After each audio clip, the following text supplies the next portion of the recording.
आप सभी जी प्रार्थना एवं जी जी वंदना जी की मुद्रा को धारण करेंगे और अपने दोनों हाथों को जोड़िए। चार जी जी मंगलम भगवाने वीरो मंगलम गौतमो गणी मंगलम कुंद कुंदाद्यो जैनम धर्मोस्तु मंगलम सर्वे मांगल्य मांगल्यम सर्व कल्याण कारकम प्रधानम सर्व धर्माणाम जैनम जयतु शासनम जैनम जयतु शासनम। बोले महावीर स्वामी की जय, पंच परमेष्ठ भगवान की जय। जी जी मैं मांगी प्रतिक्रिया को आप आगे बढ़े। धन्यवाद सजल जी। सभी को जय जिनेन्द्र, नमस्कार। कैसे हैं आप सब?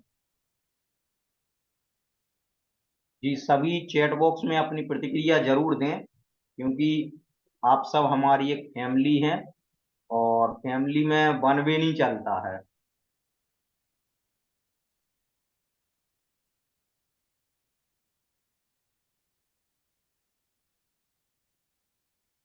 हाँ जी गीता जी, बढ़िया। जी विवेक जी, जी शिवानी जी, मैं बिल्कुल बढ़िया हूँ। जी ज्योति जी, जय जिनेन्द्र दीपाली जी, अभिनंदन जी, मैं बिल्कुल ठीक हूँ।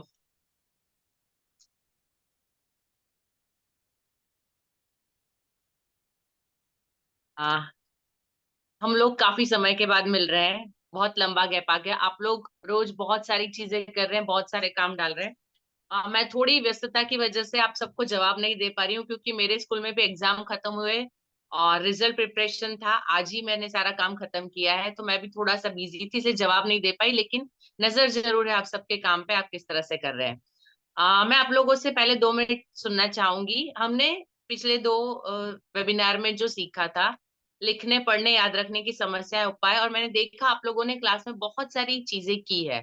तो मैं थोड़ा सा शॉर्ट में आप लोगों से सुनना चाहूंगी कि आपका अनुभव कैसा रहा, आपको अपनी कक्षा में क्या बदलाव महसूस हुआ।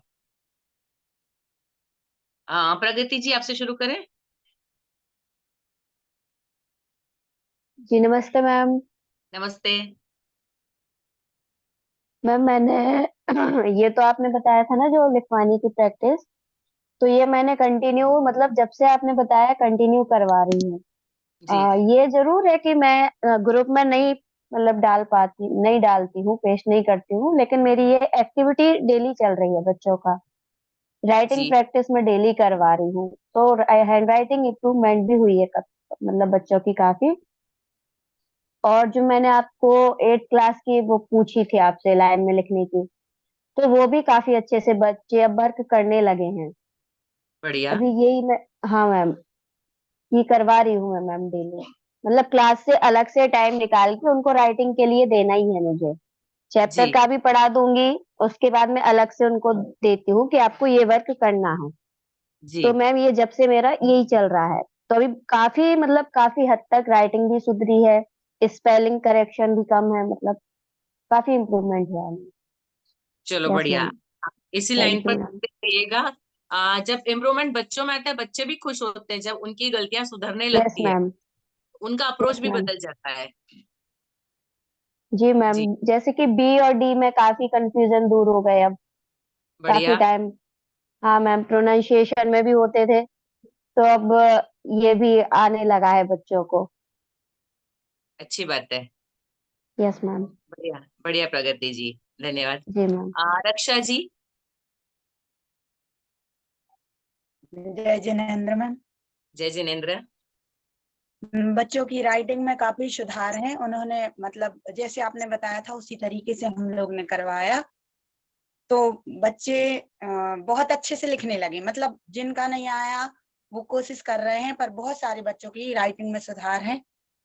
और जो अनुस्वार और अनुनासिक ये समझाया था, तो बच्चों को चंद्र बिंदी और बिंदी में अंतर समझ में आया, किसमें क्या बढ़िया। लगाना है जी इस प्रकार से। और जो सुडोल अक्षर आपने डिजाइन से वो बना के, मतलब जैसे कि जो सुडोल अक्षर बताए थे आपने, जी जी उसमें भी छोटे बच्चों को कराया तो उनको बहुत समझ में आया कि ये क्या बना, और उस तरीके से बना के देते हैं उनको तो उन्हें वो अच्छा भी लगता है और समझ में भी आता है कि ये लिखा क्या है, और बच्चे बनाने की कोशिश भी करते हैं।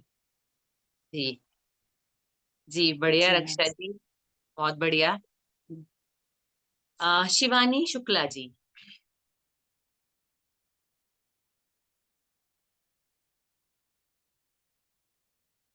लेफ्ट हो गई शायद वो। चलिए दीपाली जी।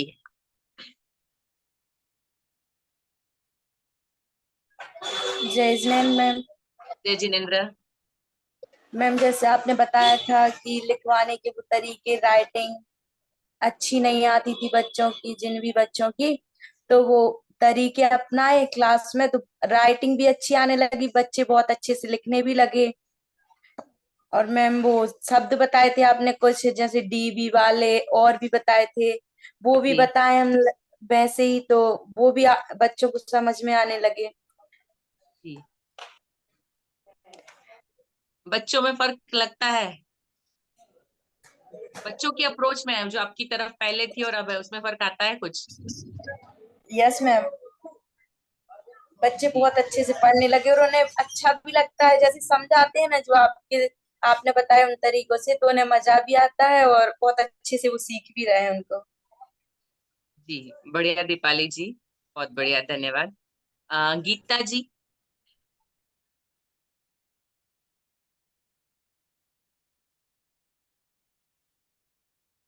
नमस्ते मैम। नमस्ते। मैम हमारे यहाँ तो सब बच्चे अच्छी राइटिंग करते हैं, मतलब कोई हमारे लिए एक बच्ची है उसके साथ प्रॉब्लम जाती है, वो बोलने में थोड़ी उसको प्रॉब्लम होती है, तो हमारे लिए उसको रीडिंग करवाने में थोड़ी प्रॉब्लम हो रही है। कौन से क्लास में है? 5th क्लास में है, वो न्यू एडमिशन है, अभी आया हुआ है इसी साल। अच्छा,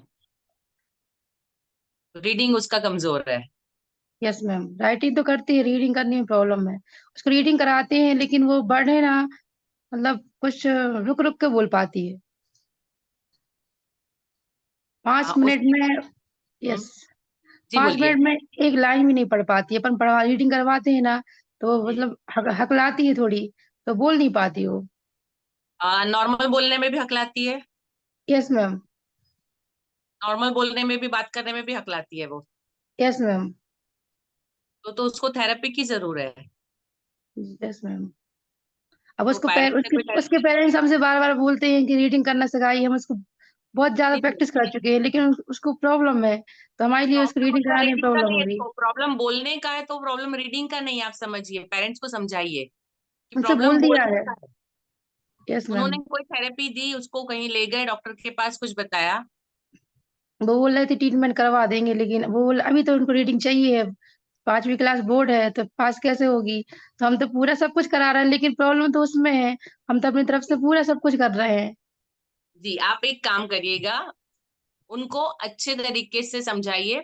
ऐसा है तो उनको कभी 3-4 दूसरे बच्चों को उसकी क्लास के हैं उनको साथ में बिठाइए, उस वक्त पेरेंट को बुलाइए और उनके सामने पेरेंट को कंपेयर करके बताइए कि आपका बच्चा कहाँ पीछे है या आपका बच्चा कहाँ परेशानी महसूस कर रहा है। हम जब पेरेंट्स से डील करते हैं ना, पेरेंट्स को ये नहीं लगना चाहिए कि हमारी कमजोरी बता रहे हैं। आपकी अप्रोच इस तरह से होना चाहिए, पेरेंट्स को ये लगना चाहिए कि वो हमारी हेल्प कर रहे हैं और तकलीफ कहाँ है वो बता के हमको रास्ता बता रहे हैं। ठीक है, हमको उनको कंप्लेन नहीं करना है पेरेंट्स को, हमको उनको समझाना है। मैं भी पेरेंट्स को समझाती हूँ, मैं उनको बताती हूँ कि आप देखिए, आपके पास एक बच्चा होता है इसलिए आपको लगता है कि उसकी प्रॉब्लम आप हेल्प कर लेंगे या प्रॉब्लम नहीं है, लेकिन जब दूसरे बच्चों के साथ कंपैरिजन होती है उस वक्त उस बच्चे की प्रॉब्लम समझ में आती है। तो हम एज ए टीचर हम ये ज्यादा महसूस कर सकते हैं कि वो बच्चा कहाँ प्रॉब्लम में है, तो हम बता सकते हैं पेरेंट्स को। अब उनको समझाइए कि हमको ये महसूस हो रहा है, आपको शायद घर में ना पता चले, हमको स्कूल में पता चलता है। अभी इसको आप कैसे डील करेंगे, पेरेंट्स को बताइए। कई बार ऐसा होता है कि पेरेंट्स अवेयर नहीं होते हैं कि उनके बच्चे को, और वो एक्सेप्ट नहीं करते हैं कि उनके बच्चे को कोई फिजिकल प्रॉब्लम है। ठीक है, उनको लगता है मेरा बच्चा नॉर्मल है, थोड़ा छोटा है, धीरे धीरे आ जाएगा। तो उनको ये समझाइए कि ये जो चीजें हैं वो किसी थेरेपी से इससे ठीक हो सकती है। उनकी अप्रोच को बदले, उनको बोलिए जितना जल्दी करेंगे, क्योंकि क्या होता है, बच्चे अभी बढ़ती उम्र में है, तो हम जितना मतलब डॉक्टर मोल्ड करना चाहे, बदलना चाहे, बदल सकते हैं। जैसे बच्चों के हार्मोन बदलने लगते हैं तो उसके बाद उनको चेंज करना मुश्किल होता है। एक एज के बाद बच्चे जल्दी से किसी भी चेंज को एक्सेप्ट नहीं करते हैं। तो ये बात भी आपको पेरेंट्स को समझाना पड़ेगा, है ना। जब गीली मिट्टी है तो हम उसको मोड़ सकते हैं, वो सूख जाएगी तो नहीं मुड़ेगी। तो ये बात आप उनको अच्छे तरीके से बताइए, यस मैम। कोशिश करिए, उसके बाद बताइएगा मुझे क्या चेंज आता है। और यस मैम। आपकी तरफ से आप उसको बच्चे को बोलने के लिए बोलिए। कई बार मतलब जैसे हकलाते हैं तो गले से आवाज नहीं निकलती है या अपनी ब्रीथ कंट्रोल नहीं करते हैं, तो थोड़ी सी ब्रीदिंग एक्सरसाइज। और फिर बच्चों को एक तरीका होता है, चम्मच से उनकी जबान को दबाया जाए और फिर उनकी आवाज निकालने के लिए बोला जाए।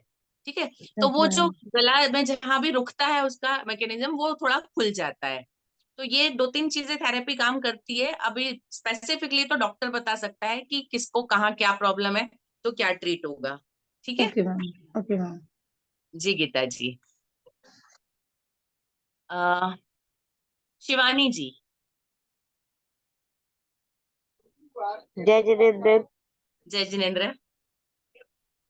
जैसे आपने बताया था मैम, वो सभी प्रयोग तो करवाते हैं, लेकिन कभी कभी क्या होता है, ग्रुप में नहीं बता पाते हैं। और जैसे बच्चों ने, हाँ मैम, और बच्चों की सबसे ज्यादा राइटिंग में इम्प्रूवमेंट हुआ है। पहले बच्चे समझ मतलब कुछ भी लिखते थे तो उनको खुद से ही नहीं पढ़ पाते थे वो, बस वो लिख देते थे देख के कि उन्हें लिख दिया है, लेकिन उनसे खुद से भी पढ़वाओ वो, तो वो उन्हें समझ नहीं आता था कि उन्हें क्या लिख दिया है। लेकिन अब वो पढ़ पाते हैं मैम, इसके बढ़िया। लिए थैंक यू मैम। अच्छा, ग्रुप में आपको क्या प्रॉब्लम आ रही है? नहीं मैम, ग्रुप में प्रॉब्लम नहीं है, कभी कभी वर्क डाल नहीं पाते, करवाते तो है अच्छा, रोज। ठीक है। हाँ हाँ ठीक मैम। है, मैं कुछ और समझी थी कि मतलब आप एक एक बच्चे के साथ डील कर सकते हैं, पूरे ग्रुप के साथ प्रॉब्लम आ रही, मैंने ये लिया समझा, इसलिए पूछा नो आपसे। मैम, ओके धन्यवाद ओके, नो मैम। प्रॉब्लम जी। आ, आकृति जी।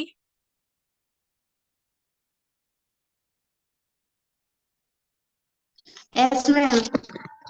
जी नमस्ते मैम। नमस्ते। आपका कैसा रहा अनुभव पिछले वेबिनार में, 2 वेबिनारों में जो सीखा उसको कक्षा में उपयोग मैम करने के बाद? मैंने वर्क नहीं किया है, लेकिन हाँ बच्चों को बताया था।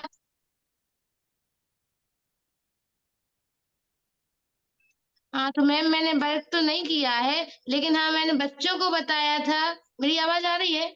जी अभी आ रही है। मैम मेरी आवाज आ रही है? अभी आ रही है।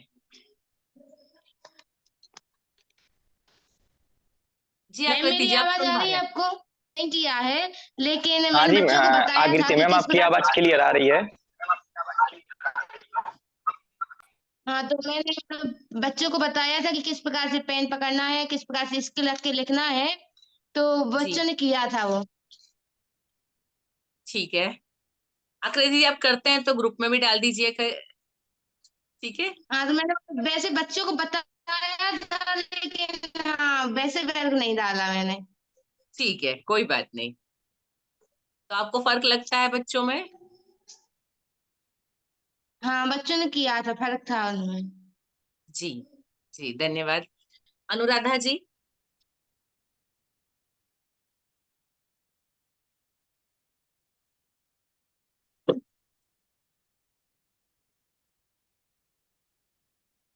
आवाज आ रही मेरी? हाँ जी। हाँ, यस मैम। मैंने राइटिंग प्रैक्टिस करवाई थी, जिसमें बच्चों में थोड़ी प्रॉब्लम है, जो डब्लू और एम में थोड़ा बच्चों में कंफ्यूजन हो रही। जैसे आपने बताया था बी और डी का, तो मतलब सी के बाद जो अगला लेटर आगे लाइन खींच के बनवाना बताना था, वो बी और डी का तो थोड़ा कंफ्यूजन ठीक है, लेकिन बच्चों हाँ। में डब्लू और एम में थोड़ा कंफ्यूजन हो रहा है, तो उसमें हम क्या करें? देखिए, आप उसको थोड़ा सा पिक्चराइज करके कर सकते हैं। जो एम बनाते हैं, एम के ऊपर जो दोनों है उसके ऊपर 2 सर्कल बना दीजिए, उसको बताइए कि दो दो सीधे खड़े हैं। हाँ। दो दो सीधे खड़े हैं तो एम है, उनको एक ही चीज बताइए, दूसरा अपने आप याद रखेंगे वो। जी। ठीक है। Okay ma'am. जी। प्रज्ञा जी। जय जय मैम। जय जिनेन्द्र। जी मैम, मैंने वो जो आपने लिखावट वाला बताया जाल बांध के, तो जी बच्चों पर प्रयोग किया है, जिससे बच्चों पे असर भी हुआ है, उनकी मतलब लिखावट पहले से सुधार है उनकी लिखावट में। जी जी प्रज्ञा जी, धन्यवाद। आ, thank you ma'am. Durga ji.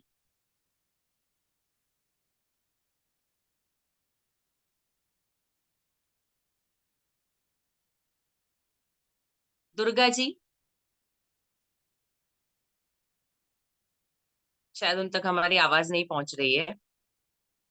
आ, ठीक है। अभिनंदन जी, अमित जी, और अरुण जी, आप कुछ कहना चाहते हैं या हम आगे बात करें, जैसा आप कहें। मैम मेरी तरफ से अभी कुछ नहीं है।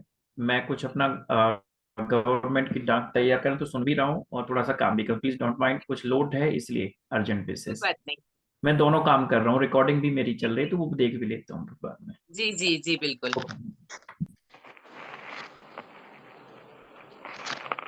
जी मैम प्लीज आप आगे बढ़िए।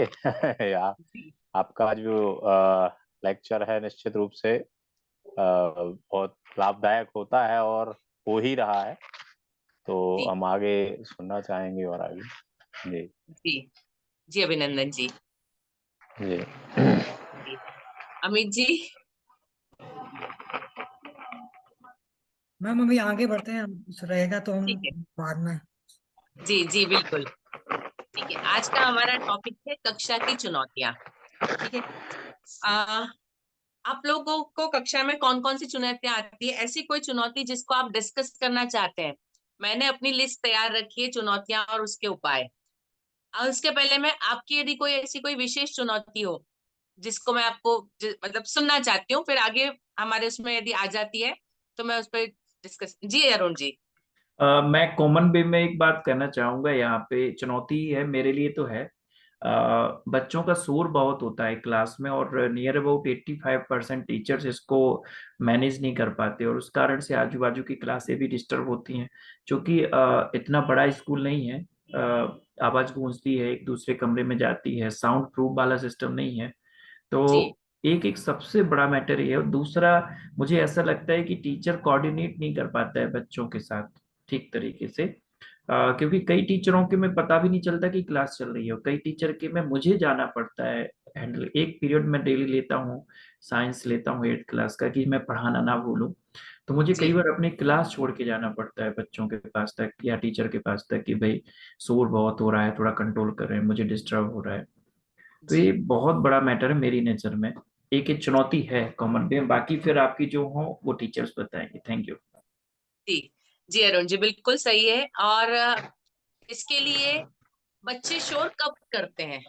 आप मतलब किसी भी प्रॉब्लम का सलूशन ढूंढना हो तो पहले आपको प्रॉब्लम पता हो, उसका रीजन पता हो, तो आप उसके सलूशन को ढूंढ सकते हैं। एक अ, सिंपल थेरेपी। जी नहीं आप कुछ बोलिए, मेरा म्यूट से अनम्यूट अनम्यूट हो गया, सॉरी। मैं कुछ इट्स ओके। एक सिंपल टेक्निक है किसी भी प्रॉब्लम के सॉल्यूशन के ढूंढने की। 6 वाई मैंने शायद पहले भी आप लोगों से डिस्कस किया है, मुझे याद नहीं है। किसी भी प्रॉब्लम का सॉल्यूशन ढूंढना है तो उसके वाई को ढूंढिए कि ये है तो ये क्यों है।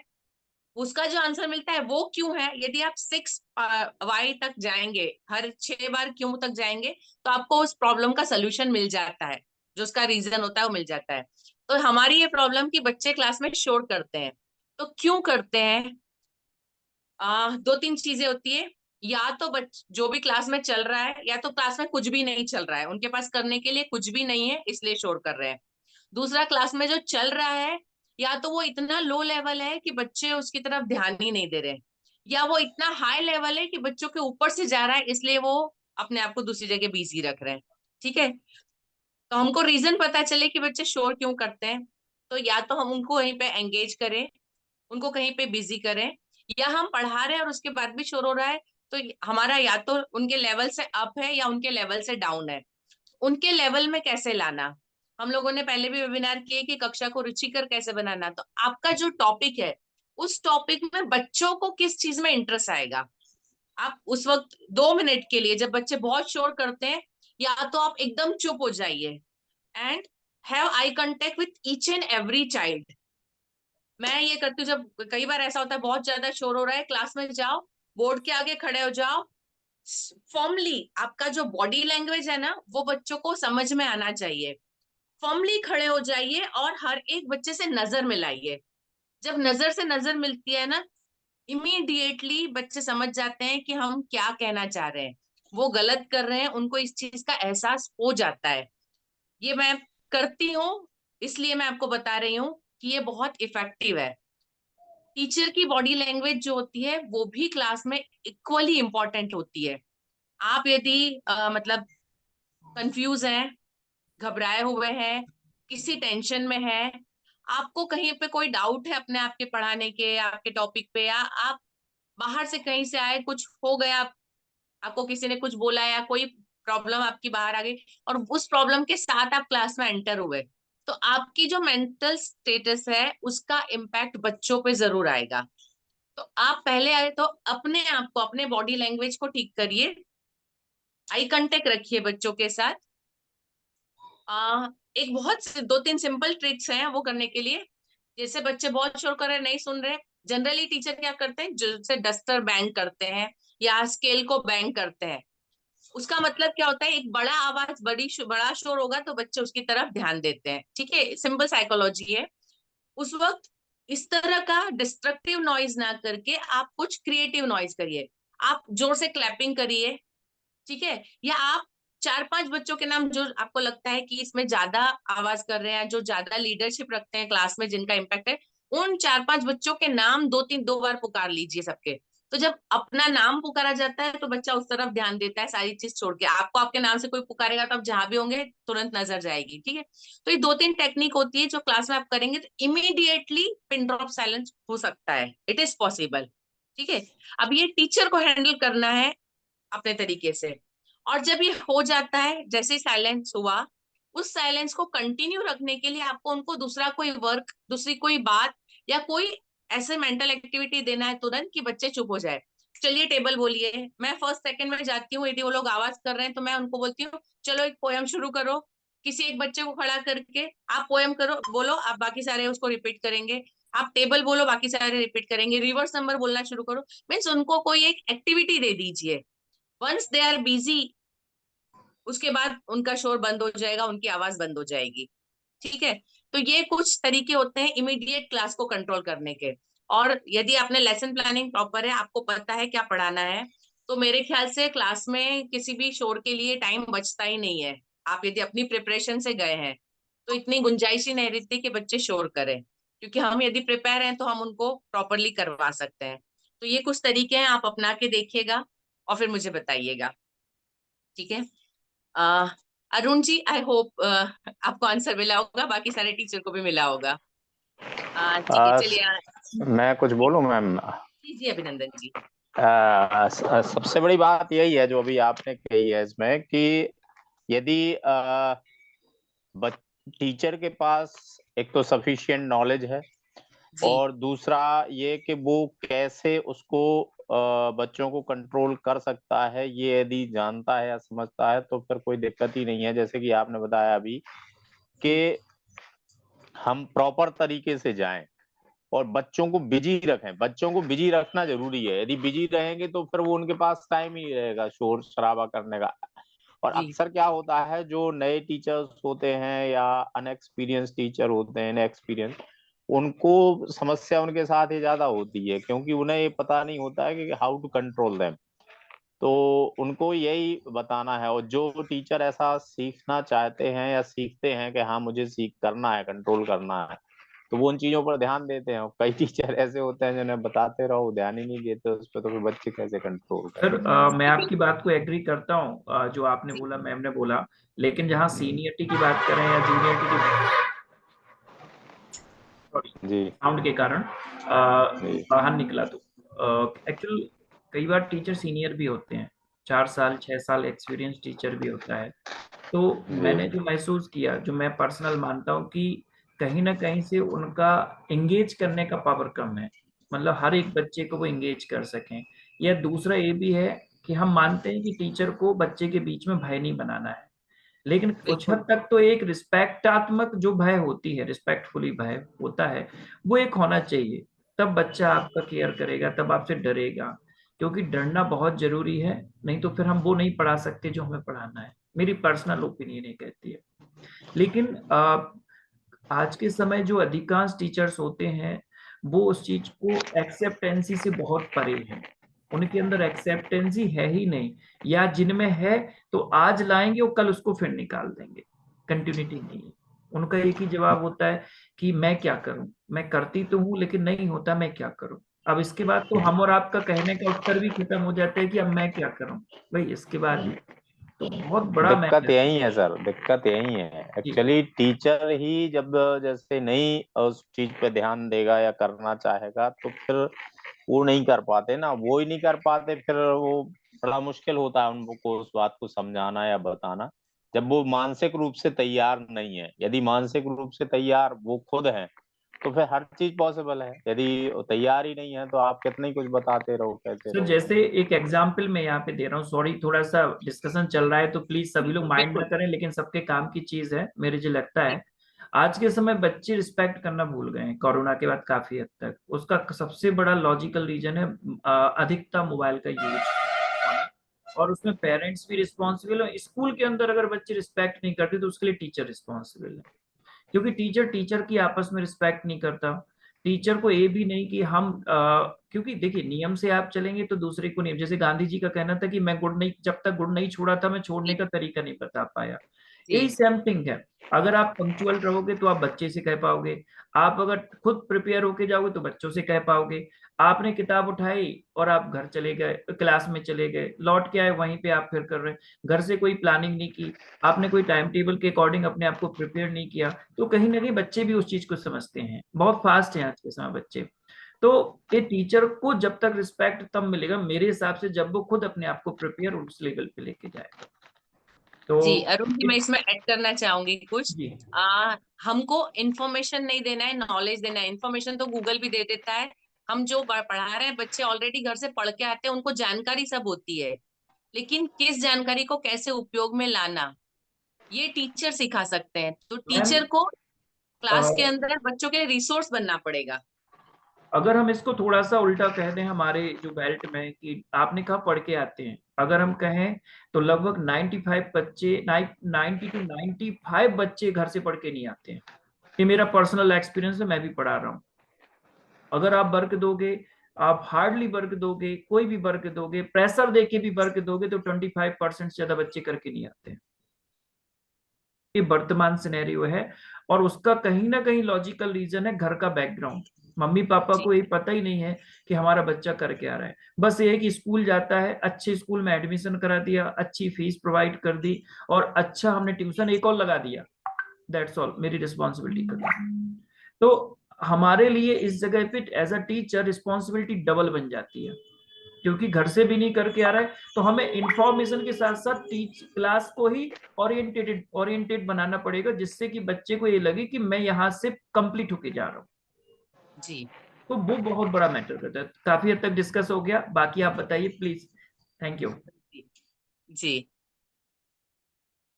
जी ठीक है। सचल जी, हम स्लाइड के साथ चलेंगे। मैंने कुछ टॉपिक लिए हैं और मतलब कुछ प्रॉब्लम्स लिए हैं। सबसे पहला तो जो होता है, सबसे पहली चुनौती ये है कि बच्चों को, सारे बच्चे जो है वो अलग अलग जगह से आ रहे हैं। उनका बैकग्राउंड अलग है, उनकी सोच अलग है, उनका जो वातावरण है वो अलग है। तो हर एक की पर्सनालिटी भी डिफरेंट है सबकी। हर एक पर्सन के हिसाब से हर एक की जरूरत अलग अलग होती है। हमारा सिलेबस एक होता है, हमारा वो नॉलेज एक होता है, लेकिन ऐसा बच्चों के साथ नहीं है। उन सबको अलग अलग चाहिए। नेक्स्ट पे चलेंगे सजल जी। उन सबको अलग चाहिए। तो सबसे पहले तो हमको उनकी पर्सनालिटी जो है हर बच्चे की, उनकी जो वैयक्तिक भिन्नता है, उनको समझना है, उनको ध्यान में रखना है। जैसे मैं बात करूं, मैं सपोज 7th स्टैंडर्ड पिछले साल भी एसएस पढ़ाती थी, इस साल भी 7th स्टैंडर्ड को एसएस पढ़ा रही हूँ। तो लास्ट ईयर जो मेरा पढ़ाने का तरीका था, उस सेम तरीके से यदि मैं इस साल चलूंगी तो मैं नहीं करवा सकती हूँ। क्योंकि जो बच्चों क्लास में बच्चों का लेवल है, जो मतलब उनकी क्वेरीज होती है, उनके क्वेश्चन करने का तरीका होता है, उन सब चीजों में बहुत फर्क है। क्लास का लेवल डिफरेंट है। मुझे सेम एग्जाम्पल या सेम चीज मैं हर बार सेम तरीके से नहीं पढ़ा सकती। पिछले साल शायद मैंने जो कुछ डिफरेंट एग्जाम्पल देख के करवाया था, वो शायद मुझे इस बार एक्टिविटी दे के करवाना पड़े। तो बच्चों के लेवल पे जाके आपको यदि अपनी क्लास को इफेक्टिव बनाना है, तो बच्चे क्या समझते हैं, कितना क्या चाहते हैं, किस तरीके से समझेंगे, उनका बेसिक नॉलेज कितना है। अभी पिछले साल जो मेरे पास क्लास थी, वो शायद कोरोना के बाद वाली बैच थी, तो उनके पास उसके पहले का बेसिक नॉलेज जो उनको होना चाहिए था उसके एक क्लास पहले का, वो इतना ज्यादा नहीं था, इसलिए मुझे उनको बेस से उठाना पड़ता था। लेकिन इस साल जो है वो पिछले साल मेरे पास पिछले साल क्लास में पढ़ के आए, तो उनके पास नॉलेज ज्यादा है, उनके पास क्वेश्चन ज्यादा है। तो जब मैं इस बार क्लास में जाती हूँ, तो मुझे अपने पास कुछ एक्स्ट्रा चीजें, अपने सब्जेक्ट से रिलेटेड कुछ एक्स्ट्रा नॉलेज पहले रखना पड़ता है। मुझे कुछ और इन्फॉर्मेशन अलग से निकाल के रखनी पड़ती है। मैं जिस बारे में बात कर रही हूँ, बच्चे उस बारे में जानते हैं, उसके बारे में उनकी क्वेरीज बहुत सारी है, तो उनकी क्वेरीज को सॉल्व करने के लिए मुझे प्रिपेयर रहना पड़ता है। इन सारी चीजों को यदि टीचर ध्यान में रखते हैं, तो हम प्रिपेयर, हर एक की अलग अलग क्लास की अलग अलग नीड होती है। जैसे मेरे पास A B C सेक्शन है, मेरा A सेक्शन है, मुझे लगता है कि वो थोड़ा सा डल है, पीछे पड़ रहा है, मेरा सिलेबस तीनों क्लास में सेम चलना है, पढ़ाई सब में सेम जाना है, लेकिन मुझे पर्टिकुलर एक क्लास के अंदर प्रॉब्लम आ रहा है, तो मैं वहां पे एक्स्ट्रा 1-2 पीरियड लेके जहाँ उन बच्चों को प्रॉब्लम फेस हो रही है, मैं उस चीज पे ज्यादा काम करती हूँ। तो मुझे सेट करना है कि मुझे कौन सी चीज को कब कहाँ पे करना है, ताकि क्लास मेरा कंट्रोल में आए, मैं जिस लेवल पे लाना चाहती हूँ क्लास उस लेवल पे आ जाए। ठीक है।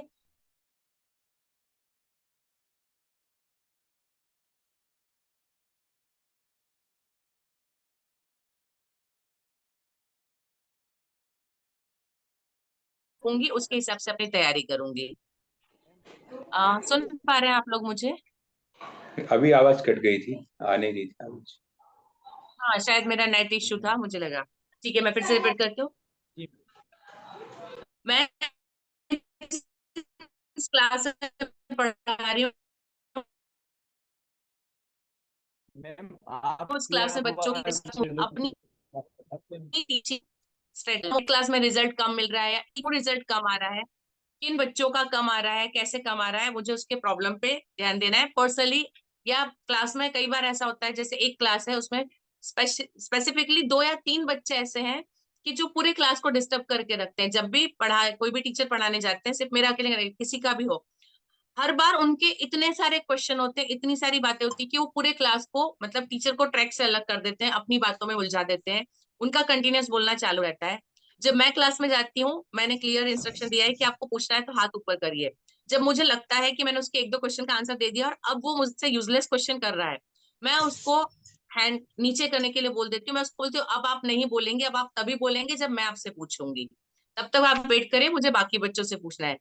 मतलब क्लास में किसको ध्यान देना, किसको कब इग्नोर करना, किस तरह से करना, मतलब बच्चे को ह्यूमिलेशन नहीं लगना चाहिए, उसको ऐसा नहीं लगना चाहिए कि मुझे सबके बीच में इंसल्ट कर दी, ये फील नहीं होना चाहिए। हम उनको अच्छी तरीके से बोलेंगे कि आपने बहुत क्वेश्चन कर लिए, बाकी बच्चों के क्वेश्चन बाकी है, मुझे उन सब से भी बात करना है। तो मतलब आपकी अप्रोच नेगेटिव कहीं भी ना हो, लेकिन पॉजिटिवली आपको अपनी क्लास को हैंडल करना है। किसको कब टाइम देना है, आप उसको चेंज कर सकते हैं कि अभी इस लाइन से कोई नहीं पूछेगा। उस बच्चे को यदि ऐसा लगता है कि बुरा लगेगा, तो आप उसको बोले इस लाइन वालों ने पूछ लिया, अभी उस लाइन वालों से पूछेंगे, अभी आगे वाले नहीं बोलेंगे, पीछे वाले बोलेंगे। मतलब आप अपनी तरीके से क्लास को इमिडिएटली हैंडल करिए, ताकि बच्चों को बुरा ना लगे।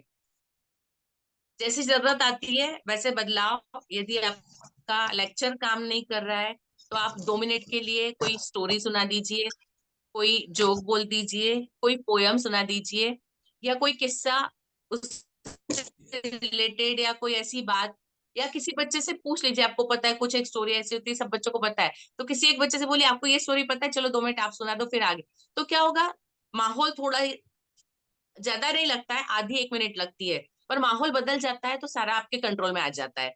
तो क्लास को किस टाइम पे किस तरीके से हैंडल करना है, ये आपको आना चाहिए। जब आप क्लास में जाते हैं, तो सबसे पहले आपको ये कॉन्फिडेंस होना चाहिए कि वो 35-40 मिनट के लिए, वो जो भी आपके सामने 20-25-40-60 बच्चे जो बैठे हैं, उस 35 मिनट के लिए वो 100% आपके कंट्रोल में है। और उस 35 मिनट में आप कितना ज्यादा इम्पैक्ट डाल सकते हैं उन बच्चों पे, क्योंकि उनको भी पता है वो पढ़ने के लिए आए हैं, उनके ब्रेन उसके लिए ओपन होते हैं। आप उसमें कितना दे सकते हैं? बेसिकली तो हम 35 मिनट में से हार्डली 15 मिनट पढ़ाते हैं, बाकी दूसरी चीजों में टाइम निकलता है। बट वो 15 मिनट आपके कितने इफेक्टिव है, वो 15 मिनट, पूरे 15 मिनट यदि आप लेते हैं तो वो बच्चा घर पे बहुत सारे नॉलेज के साथ जाएगा। ठीक है, तो उस 15 मिनट को करने के लिए आप बाकी 20 मिनट में कितने अच्छे से कंट्रोल करते हैं वो इफेक्ट करेंगे उसके ऊपर। तो ये आपको कॉन्फिडेंस अपने आप में, अपनी तैयारी, ये दो चीजें होगी तो आप उसको क्लास में किसी भी डिफरेंस को आप हैंडल कर पाएंगे। मैंने आपको तरीके बहुत सारे बता दिए उस वक्त हैंडल करने के। ठीक है, सजल जी नेक्स्ट स्लाइड पे।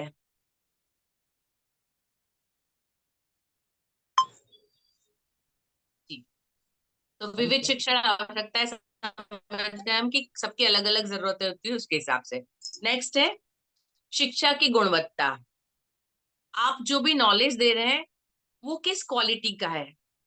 कई बार ये होता है एक ही चीज एक टीचर पढ़ाती है तो बच्चे बोर होते हैं, उनको समझ नहीं आता है, अजीब फील करते हैं, और वही चीज जब दूसरी टीचर पढ़ाती है तो बच्चों को इमीडिएटली समझ में आता है। मैं जैसे बता रही हूँ, मैं ऐसे मतलब मैं हर क्लास में एक्सप्लेन करने के लिए जाती हूँ, दूसरी टीचर है वो सारा क्वेश्चन आंसर और वो सब वर्क देखती है। बट कई बार ऐसा होता है कि मेरे ऑफिस में काम है और मैं नहीं जा पाती हूँ क्लास में। 2 पीरियड के बाद यदि मैं क्लास में पहुंचती हूँ तो अचानक से बच्चे देखकर, आज ही ऐसा हुआ, मैं जैसे रिजल्ट के काम में की बिजी थी, लास्ट पीरियड मुझे फ्री मिला तो मैं क्लास में पहुंची, मुझे देखते ही बच्चे मतलब जब खड़े होके गुड मॉर्निंग विश करते हैं तो उनके विश करने से आपको समझ में आता है कि बच्चे आपके लिए कैसा फील करते हैं। जब आप एंटर होते हैं और बच्चों के फेस आप यदि रीड कर सकते हैं तो आपको समझ में आ जाएगा कि बच्चे आप पर कितना ध्यान देते हैं, आपको कितना प्यार करते हैं, आपको कितना रिस्पेक्ट करते हैं।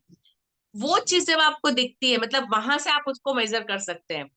उनको देखकर मुझे लगा, बोलते मैम हम आपको मिस कर रहे थे। मैंने कहा सिर्फ 2 पीरियड में नहीं आई हूँ आपके पास, तीसरे पीरियड में, मतलब 2 दिन हुए, मैं तीसरे दिन पर वो जो मिस करते हैं, क्यों? क्योंकि मैं उनको पढ़ाती हूँ तो मैं उनके लेवल पे जाती हूँ, मैं उनके एग्जाम्पल्स देती हूँ, वो चीज वो लोग कनेक्ट कर पाते हैं, इसलिए वो इतना इंटरेस्ट से राह देखते हैं। और मैं हमेशा कोशिश ये करती हूँ कि मेरे हर पीरियड में एटलीस्ट कोई एक चीज ऐसी हो जो बच्चा नई जान के जाए, किताब के बाहर। मैं जो एग्जाम्पल देती हूँ, जो बातें बताती हूँ, कोई एक चीज, कोई एक बात, छोटी सी भी बात हो, वो ऐसी हो कि बच्चे को लगे कि हाँ ये मैंने आज कुछ नया जाना या कुछ नया सीखा। ठीक है, आज की बात बताती हूँ। जब उस क्लास में गए, वैसे तो मैं बच्चों को महावीर स्वामी और गौतम बुद्ध के बारे में लेसन था वो पढ़ा रही थी। तो मतलब एक बच्चा मुझसे, वो 2 दिन से क्वेश्चन कर रहा होगा टीचर से, मुझसे आज पूछता है मैडम महावीर स्वामी ने और गौतम बुद्ध ने दोनों ने कहा था कि नॉन वायलेंस, और मतलब नॉन वायलेंस करना, और बोले मीट मांस नहीं खाना, जानवरों को नहीं खाना। लेकिन आप मुझे एक बात बताइए कि जो ठंडे प्रदेश है, अंटार्कटिका है या यूरोपियन कंट्रीज है, वहां पे यदि वो लोग मांस नहीं खाते हैं तो उनका बॉडी काम कैसे करेगा, वो लोग इतने ठंड में रहते हैं। बच्चे का क्वेश्चन डेफिनेटली वैलिड है, मानते हैं आप? उसका क्वेश्चन सही है या गलत है, मुझे बताइए।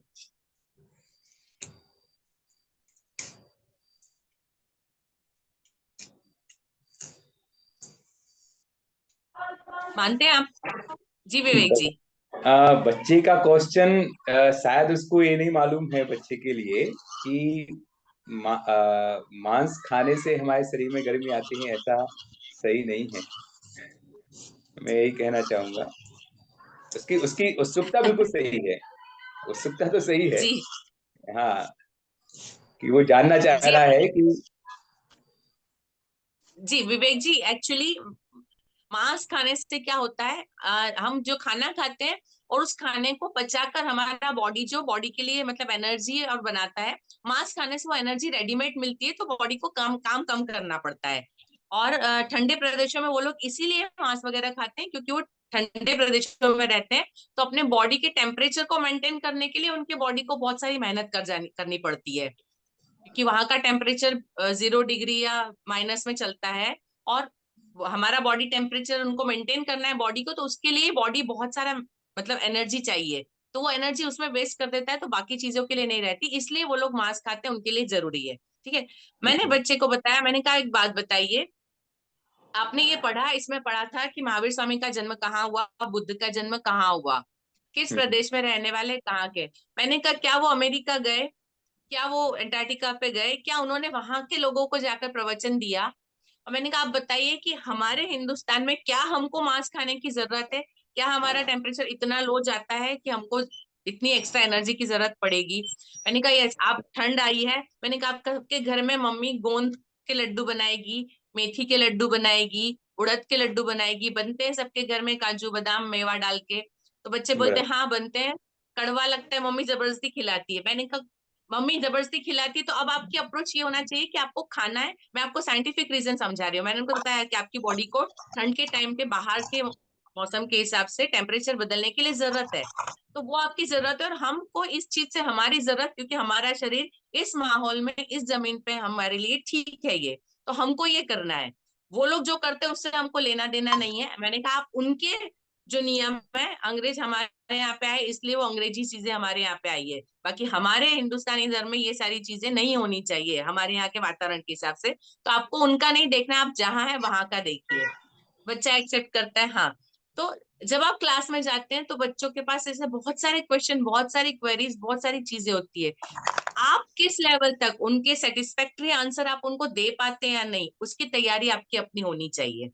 ठीक है? आप अपने आप को उस लेवल पर लेकर आइए कि आप उनकी हर क्वेरी को सॉल्व कर सकें।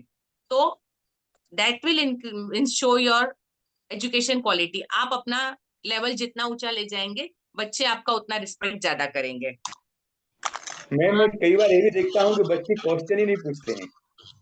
ऐसा भी है कि हम क्लास में पढ़ाते हैं तो पता नहीं, हम पूछते हैं आप लोग कुछ समस्या है, आप कुछ पूछना चाहते हैं तो आप पूछिए, कई बार इंकरेज करते हैं, पर बच्चे पूछना ही नहीं चाहते, तो फिर हम उनसे पूछते हैं।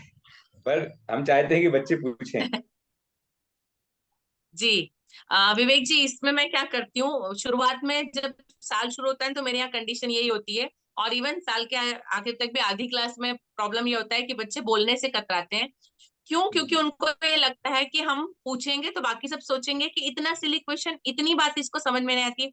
मैं बच्चों को बताती हूँ कि बाकी सारे आपके जैसे हैं, और यदि इनके सामने आपने क्वेश्चन पूछा तो आपकी स्टेटस में कोई कमी नहीं आएगी। आप सब लोग स्कूल इसीलिए आते हैं क्योंकि आपको नहीं आता है। यदि आपको सब कुछ आता तो आप शायद स्कूल में नहीं होते। इसलिए पूछने से शर्माइए मत। और कई बार मैं क्लास के अंदर कुछ एक मतलब क्वेश्चन ऐसे बच्चों से पूछ लेती हूँ और मैं ऐसे रिएक्ट करती हूँ कि जैसे मुझे नहीं आता है और मैं उनसे जानकारी मांग रही हूँ, ताकि बच्चों को थोड़ा सा कॉन्फिडेंस आए कि हाँ मैम को भी कुछ चीजें नहीं आ सकती है, उनको नहीं पता हो सकती, हम बता सकते हैं। तो वो थोड़ा सा उनका कॉन्फिडेंस बिल्डअप करने के लिए कभी कभी किसी किसी चीज में हमको टीचर को भी थोड़ा सा अपना मतलब उल्टा रिवर्स इंजीनियरिंग करना चाहिए, थोड़ा सा बच्चों को मौका देना चाहिए ताकि उनमें कॉन्फिडेंस आए। ये थोड़ा सा साइकोलॉजिकली काम करता है। मैं मतलब टीन एज के साथ बहुत ज्यादा, आप 6 से लेके 9-10 के बच्चों तक के बीच में ये चीज हमेशा इम्पैक्ट करती है, क्योंकि वो टीन एज में वो काफी चीजें समझने लगे हैं। उनको लगता है हमको बहुत कुछ चीजें आ चुकी है, लेकिन वो लोग इसी चीज से घबराते हैं कि यदि मैंने कुछ गलत बोल दिया तो सब मतलब क्लास में सब लोग मुझे हंसेंगे, क्या मुझे बोलेंगे। और जैसे कोएड स्कूल है, यदि बॉयज और गर्ल्स साथ में, वहां पे सबसे ज्यादा प्रॉब्लम होता है, क्योंकि चिढ़ाना आपस में एक दूसरे को, उन लोगों में ये बहुत होता है। और कोई एक चीज यदि किसी ने कभी बोल दी तो बाकी लोग दोबारा उसको पॉइंट आउट करके क्लास में वो चीज बोली जाती है। तो वो जो इस तरह का माहौल होता है, इस तरह की चीजें होती है, तो वहां पे थोड़ा सा हम यदि सिली कर दें और थोड़ा सा वो जोक की तरह ले लें, फिर मैं उनको बताती हूँ कि ठीक है गलती सबसे होती है और सबको सब कुछ आए ये जरूरी नहीं है। तो उसके बाद ये होता है कि बच्चे थोड़ा सा खुल के आते हैं। और एक कोशिश ये करें कि यदि कोई बच्चा क्वेश्चन पूछता है, सिली भी क्वेश्चन है, तो कभी भी उसके क्वेश्चन को हमको नकारना नहीं चाहिए क्लास के अंदर। उसको मतलब झिड़क देना कि ये ऐसा क्वेश्चन पूछते हैं, आपको इतना नहीं पता। तो ये जो हमारी अप्रोच होती है गलत होती है। उसका एक छोटा सा भी क्वेश्चन है, यदि आपको लगता है कि उस वक्त जवाब देने जैसा नहीं है बहुत से, तो आप उसको बोल सकते हैं कि बेटा आप मुझसे बाद में पूछ लेना, मैं आपको यदि अवॉइड करना है तो आप थोड़े अच्छे तरीके से उसको अवॉइड करिए। उसको बोलिए आप मुझसे बाद में मिल लीजिएगा, या ये मैं बता दूंगी, या ये पता होना चाहिए, ये तो आपको वो भी बता देगा। मतलब क्लास में बच्चे की इंसल्ट ना करिए, अदरवाइज क्या होगा, दूसरा बच्चा बोलने की हिम्मत नहीं करेगा, जिसका वैलिड क्वेश्चन है वो भी नहीं सामने आएगा। तो ये भी चीजें थोड़ी सी काम करती है। साइकोलॉजिकली हम उनको ट्रीट करेंगे ना तो आप बहुत अच्छा कंट्रोल कर पाएंगे। जी। जी। नेक्स्ट है कमजोर छात्र, जिनको पढ़ना, लिखना, बोलना, सुनना, किसी एक चीज में भी यदि कमजोरी होती है तो उसका इम्पैक्ट हर चीज पे आता है। कोई भी उनका कैसा भी प्रॉब्लम है, किसी भी एक में भी प्रॉब्लम है, जैसे स्पेलिंग याद नहीं रहते हैं, लिखने में गलती करते हैं, बोलते बहुत अच्छा है, हैंड राइटिंग गंदी होती है। एक बात बताऊं, हैंड राइटिंग उन लोगों की गंदी होती है जिनका दिमाग और हाथ दोनों साथ में नहीं चलते हैं। हम लोग जनरली बोलते हैं कि डॉक्टर की हैंड राइटिंग, डॉक्टरों को बदनाम कर रखा है। एक्चुअली क्या होता है, डॉक्टर के दिमाग में बहुत सारी चीजें एक साथ चल रही होती है।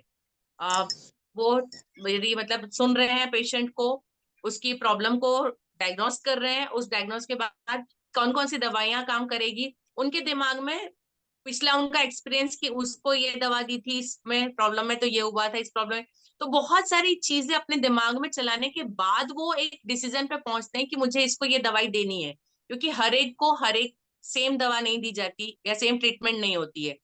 इसलिए जब ब्रेन फास्ट चलता है और हैंड कोऑर्डिनेट नहीं कर पाते उसकी स्पीड के साथ, हाथ उतनी स्पीड में नहीं लिखते जितना दिमाग तेज सोच रहा है, उसकी वजह से हैंड राइटिंग खराब होती है।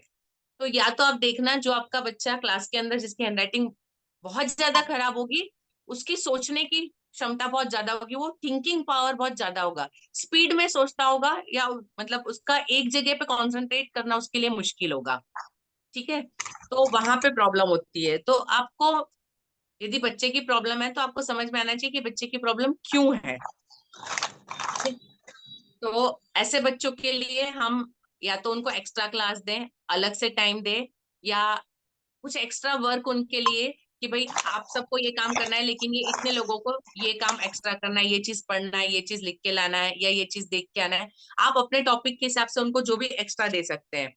उसके बाद आप पेरेंट्स के साथ मिलना है, ऐसे बच्चों के पेरेंट्स, जैसे मैंने अभी बात की थी उनसे कि वो लड़की यदि पढ़ने में देर कर रही है तो उसका रीजन, यदि वो बोलने में ही प्रॉब्लम है तो पढ़ने में डेफिनेटली होगी, उसका कॉज बोलना है कि वो हकला के बोलती है, बोलने में प्रॉब्लम। तो जिस बच्चे की जो प्रॉब्लम है उसकी तह तक जाना है तो पेरेंट्स से मिलना पड़ेगा। मैं आज की बात बताती हूँ। हमारा कल पेरेंट टीचर मीटिंग था। आज टीचर से जब मीटिंग हुई तो एक 5th स्टैंडर्ड की लड़की है, टीचर बताती है कि अभी तक ऑलमोस्ट 111 दिन हो गए टोटल अटेंडेंस के, लेकिन उस बच्ची का हार्डली 35 दिन प्रेजेंस है। मुझे उसके नाम से याद नहीं था, मैंने उस टीचर से पूछा कि उसका प्रेजेंस इतना कम क्यों है। तो बताते हैं कि वो बता रहे हैं कि उसके पापा ने बताया टीचर को कि उसकी मम्मी को एंजाइटी का प्रॉब्लम है। और दिन में ये होता है, हमारी दिन की स्कूल है, सुबह पापा जॉब पे निकल जाते हैं, मम्मी और बेटी अकेली है। तो मम्मी जिस दिन उनको एंजाइटी बढ़ जाती है, जिस दिन उनको हाइपरटेंशन हो जाता है, उस दिन बच्ची को स्कूल नहीं जाने देती। तू आज स्कूल मत जा, तू आज मेरे साथ रहे, मुझे अच्छा नहीं लग रहा है। प्रॉब्लम मदर का है और नुकसान बच्चे को हो रहा है। बच्ची स्कूल नहीं आ पाती, मम्मी भेजती नहीं है। अभी वो फादर तो निकल गए, उनको पता नहीं है। और इस वजह से बच्ची का स्कूल मतलब रेगुलर हफ्ते में हार्डली वो 2 या 3 दिन आ सकती है, 2 या 3 दिन उसकी छुट्टी ही होती है। फादर कोशिश कर रहे हैं, वो डील करते हैं, लेकिन अभी कुछ चीजें होती है वो कंट्रोल के बाहर हो जाती है, उनको जॉब है, उनको निकल जाना है, स्कूल का टाइम बाद का है। सो इस तरह की प्रॉब्लम जब होती है, वो बच्ची कितनी भी कोशिश कर ले अपनी पढ़ाई में, उसको कोप अप करना उसके लिए मुश्किल है, क्योंकि घर बैठ के वो कितना कर पाएगी खुद। 5th स्टैंडर्ड की बच्ची है, जब तक वो क्लास में बैठ के नहीं समझेगी उसको आएगा नहीं। मदर खुद एंजाइटी की मरीज है, वो उसको पढ़ाने से रही। यहाँ नुकसान बच्चे का है लेकिन प्रॉब्लम बच्चे की नहीं है। तो अभी मैं उस पेरेंट्स को बुलाने वाली हूँ, मैं अपना मतलब उस पे जो भी मुझे करना है अपने तरीके से मैं करूंगी।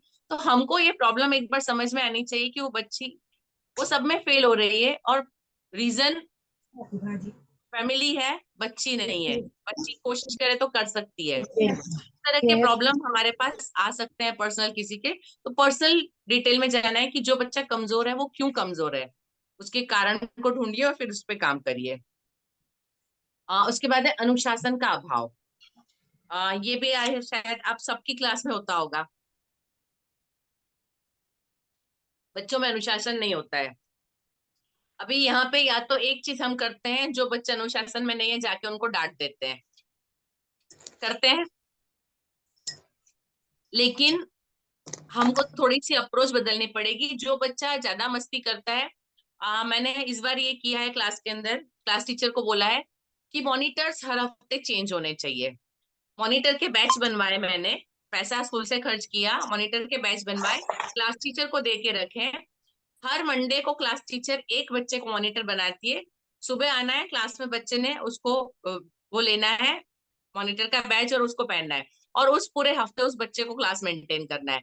अभी यहाँ पे टीचर अपनी होशियारी से जो बच्चा ज्यादा बात करता है, जो ज्यादा परेशान करता है, उसको मॉनिटर बना सकती है। हर एक ऐसे बच्चे जो क्लास में 4-5 बच्चे ऐसे होते हैं जो ऐसे करते हैं, उनको मॉनिटर बना देती है। जब टेबल टर्न होता है ना, जब उनको दूसरों को चुप करना पड़ेगा, तब उनको समझ में आएगा कि प्रॉब्लम कितनी है। ठीक है, जब वो उस पोजीशन पे आते हैं तब उनको समझ में आता है कि हाँ, कैसे हैंडल करना मुश्किल होता है जब सामने आवाज होती है। तो वहां उनमें सुधार आने लगता है। बच्चे बहुत हमारी अपेक्षा से ज्यादा समझदार होते हैं। तो थोड़े से ऐसे कुछ प्रयोग करिए, चोर को हवलदारी सौंपिए तो अपने आप चोरी रुक जाएगी, क्योंकि वो हवलदारी में बिजी है। ठीक है। या जो बच्चे अनुशासन तोड़ते हैं, या तो उनको जो चाहिए वो ना मिले, मतलब जैसे उनको पर्टिकुलर किसी एक्टिविटी में इन्वॉल्व होना है, कुछ उनको चाहिए, तो एज अ पनिशमेंट, क्योंकि आपने ये किया था, आप इस एक्टिविटी में ऐड नहीं होंगे, आज आपको ये पीरियड नहीं मिलेगा। ठीक है, इस तरह से कुछ ऐसे पनिशमेंट कि जो बच्चे को फील हो, बच्चे का नुकसान ना हो। आपको पनिशमेंट दे कि आज पी का पीरियड आपको नहीं मिलेगा क्योंकि आपने ये किया है, आप आज बैठ के ये काम करिए, आप इतना लिखिए, आप ये टेबल्स लिखिए। एक पीरियड पी का मिस होगा, गेम्स का पीरियड मिस होगा, तो बच्चा अगली बार से चुपचाप सुधरेगा। मतलब ऐसा कुछ मत करिए जिससे उसका नुकसान हो, जिसमें उसको मजा आता है उस चीज से उसको थोड़ी देर के लिए दूर करिए। तो जहां उसको महसूस हो कि मैंने कुछ गलती की है, ऐसी पनिशमेंट उसको दीजिए। ठीक है। बच्चों का कंसंट्रेशन बढ़ाने के लिए, अनुशासन में कब नहीं रहते, क्योंकि उनको लगता है कि ये चीज बेकार है, ये चीज ध्यान नहीं देना है। तो उनका कंसंट्रेशन बढ़ाने के लिए कुछ क्रिएटिव काम, कुछ क्रिएटिव करके, कुछ नहीं तो एक पजल लिख दिया आपके पास, थोड़े 2-4 पजल हमेशा कुछ रेडी होने चाहिए, कुछ ऐसे क्वेश्चन होने चाहिए कि बच्चे सोचने पे मजबूर हो जाए, तो अपने आप वो कंट्रोल में आ जाएंगे। ठीक है। और कई बार ऐसा होता है कि कुछ बच्चे जो अनुशासन में नहीं रहते, वो ज्यादा बातें करते हैं, ज्यादा वो करते हैं, उनके कुछ साइकोलॉजिकल रीजन होते हैं, क्योंकि घर में कोई बात करने को नहीं मिल रहा है, कोई सुनता नहीं है, कोई ध्यान नहीं देता, उनके बराबर का कोई है नहीं। तो इन सारी चीजों को बच्चे स्कूल में मतलब कॉम्पनसेट करते हैं। तो आप उनको थोड़ा सा पर्सनली बात करिए उनसे कि आप इस तरह से बिहेव करते हैं तो क्लास में आपकी रेपुटेशन खराब होती है, सबके सामने मुझे आपको डांटना पड़ता है। जब आप उनको डांटिए नहीं, लेकिन आप उनको ये बोलिए कि मुझे सबके सामने आपको डांटना पड़ रहा है, ये मुझे अच्छा नहीं लग रहा है। आप बच्चे को मत बोलिए कि आप मतलब बुरा कर रहे हैं, आप बोलिए मुझे अच्छा नहीं लग रहा है कि मुझे आपको डांटना पड़ रहा है। जब आपके सेंटेंस चेंज होंगे, जब आपकी अप्रोच चेंज होगी, बच्चा अपने आप बड़ों की तरह ट्रीट करने लगता है, बिहेव करने लगता है। ठीक है। तो मतलब आपका जो तरीका है उसमें बदलाव जरूर लाइए, तो बच्चे अपने आप अनुशासन में आने लगेंगे। ठीक है। उसके अलावा कुछ ऐसी एक्टिविटी आपके पास हमेशा होनी चाहिए कि जिससे क्लास आपके कंट्रोल में रहे। जैसे ब्रेन एक्सरसाइज हमने सिखाई थी 2 हाथों से करके। ठीक है, शायद आप सबको याद होगा, आपने किए, लेफ्ट और राइट हैंड से अलग अलग चीजें करना। जी जी अभिनंदन जी। तो 2 मिनट के लिए जब ऐसा लगता है कि कुछ कंट्रोल से बाहर जा रहे हैं, कुछ ये कर रहे हैं, यदि एक पर्टिकुलर बच्चा भी इस तरह उसको खड़ा करके उसको बोलिए ये करिए और बाकी सबको करवाइए, चलिए आप इसमें कुछ ऐड करिए अपने तरीके से, तो वहां तुरंत आपकी क्लास में चेंज आता है। ठीक है। तो इस तरह के कुछ अपने पास रेडी रखिए ताकि आप उसको कर सकें। अभी एक प्रॉब्लम है हमारे पास, पाठ्य पुस्तक का अनुसरण। हम लोग सिलेबस से स्टिक रहते हैं, इतना सिलेबस पढ़ाना है हमको, इतने टाइम में कंप्लीट करना है, ये हमारा एक चैलेंज होता है। ठीक है। तो आप जो भी आपको पढ़ाना है, यदि आप पहले से पढ़ के गए, आप पहले से प्रिपेयर है, ये होता है आप क्लास के अंदर किताब में से पढ़ें और फिर एक्सप्लेन करें, और आप ऑलरेडी जानते हैं, आप पहले एक्सप्लेन करें और उसके बाद में किताब पढ़ें। इन दोनों चीजों में जमीन आसमान का अंतर होता है, बच्चों की अप्रोच में अंतर आएगा। आप क्लास के अंदर रीड करते हैं और फिर बच्चों को एक्सप्लेन करते हैं, तो बच्चे आपकी तरफ किस तरह से देखते हैं, रिएक्ट करते हैं। और जो लिखा है आप उसको पहले एक्सप्लेन करिए और उसके बाद उसको पढ़िए, और फिर आप बच्चों का मतलब जो रिएक्शन है वो देखिए। तो आपकी तैयारी यदि होगी पहले से, तो आप उस क्लास को ज्यादा बेटर कंट्रोल कर पाएंगे। तो क्या होगा, हमारा जो कोर्स कंप्लीट करना है आपको, जो टाइम में कर, यदि आपको सब कुछ नॉलेज है पहले से, आपको बुक रीड करने की जरूरत नहीं है, तो आप कम टाइम में ज्यादा कोर्स कवर कर पाएंगे। ठीक है। इससे क्या होता है, जब आप पहले एक्सप्लेन कर देते हैं तो जब रीडिंग होती है ना, क्योंकि एक्सप्लेनेशन ऑलरेडी दिमाग में है, रीडिंग फास्ट हो जाती है, बच्चों की भी और आपकी भी। जब आप रीडिंग फास्ट करते हैं तो कम टाइम के अंदर आप अपना ज्यादा सिलेबस कवर कर सकते हैं। तो यदि आपको टाइम पे अपना सिलेबस कंप्लीट करना है और यदि आपके कमजोर बच्चों की तरफ ध्यान देने के लिए टाइम थोड़ा सा बचाना है, तो प्रिपरेशन के साथ जाइए, तो आप अपना उसके साथ सिलेबस कंप्लीट कर पाएंगे। ठीक है। सॉरी, ये पाठ्य पुस्तक पाठ्यक्रम को सीमित समय में पूरा करना है, दिस इज ओनली, मैंने आपको जो बताया इन दोनों के लिए यही एक उपाय है। ठीक है। रीड करके पहले से जाइए। और कुछ चीजें ऐसी होती है बुक के अंदर, लेसन के अंदर, कि हमको क्लास के अंदर करना जरूर नहीं, जो बच्चों को ऑलरेडी आता है, समझ में आता है। जैसे मैथ्स कर रहे हैं हम, एक ही तरह के यदि 5 सम है, आपने 2 कुछ सम आपने सिखा दिए, एक सम आप बच्चों को क्लास के अंदर करने के लिए दे दीजिए, बच्चे ने खुद कर लिया, और जब आपको लगता है कि कॉन्फिडेंस आ गया, बच्चे कर लेंगे, तो बाकी के 2 सम होमवर्क में देके आप स्किप करके आगे बढ़ सकते हैं। ठीक है। ताकि वो बच्चे नेक्स्ट डे होमवर्क में कर ले और आप अपने फ्री पीरियड में उस होमवर्क को चेक कर लीजिए। यदि आप कॉन्फिडेंट है तो बच्चों में कॉन्फिडेंस दिखेगा आपको। तो ये थोड़ी कुछ टेक्निक होती है जिससे हम क्लास को फास्ट कर सकते हैं, ताकि अपने लिए टाइम बचा सके। ठीक है। नेक्स्ट पे चलेंगे। नेक्स्ट है छात्रों में स्व प्रेरणा का भाव। मतलब बच्चे सेल्फ मोटिवेटेड नहीं होते हैं, अपने आप उनको नहीं लगता है कि मुझे कुछ करना है, हमको उनको धक्का देना पड़ता है। ये आप सब लोग महसूस करते हैं, यस और नो?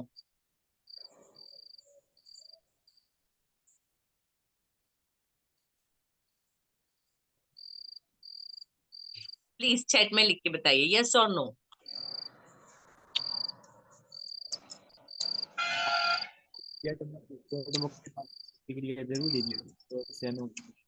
जी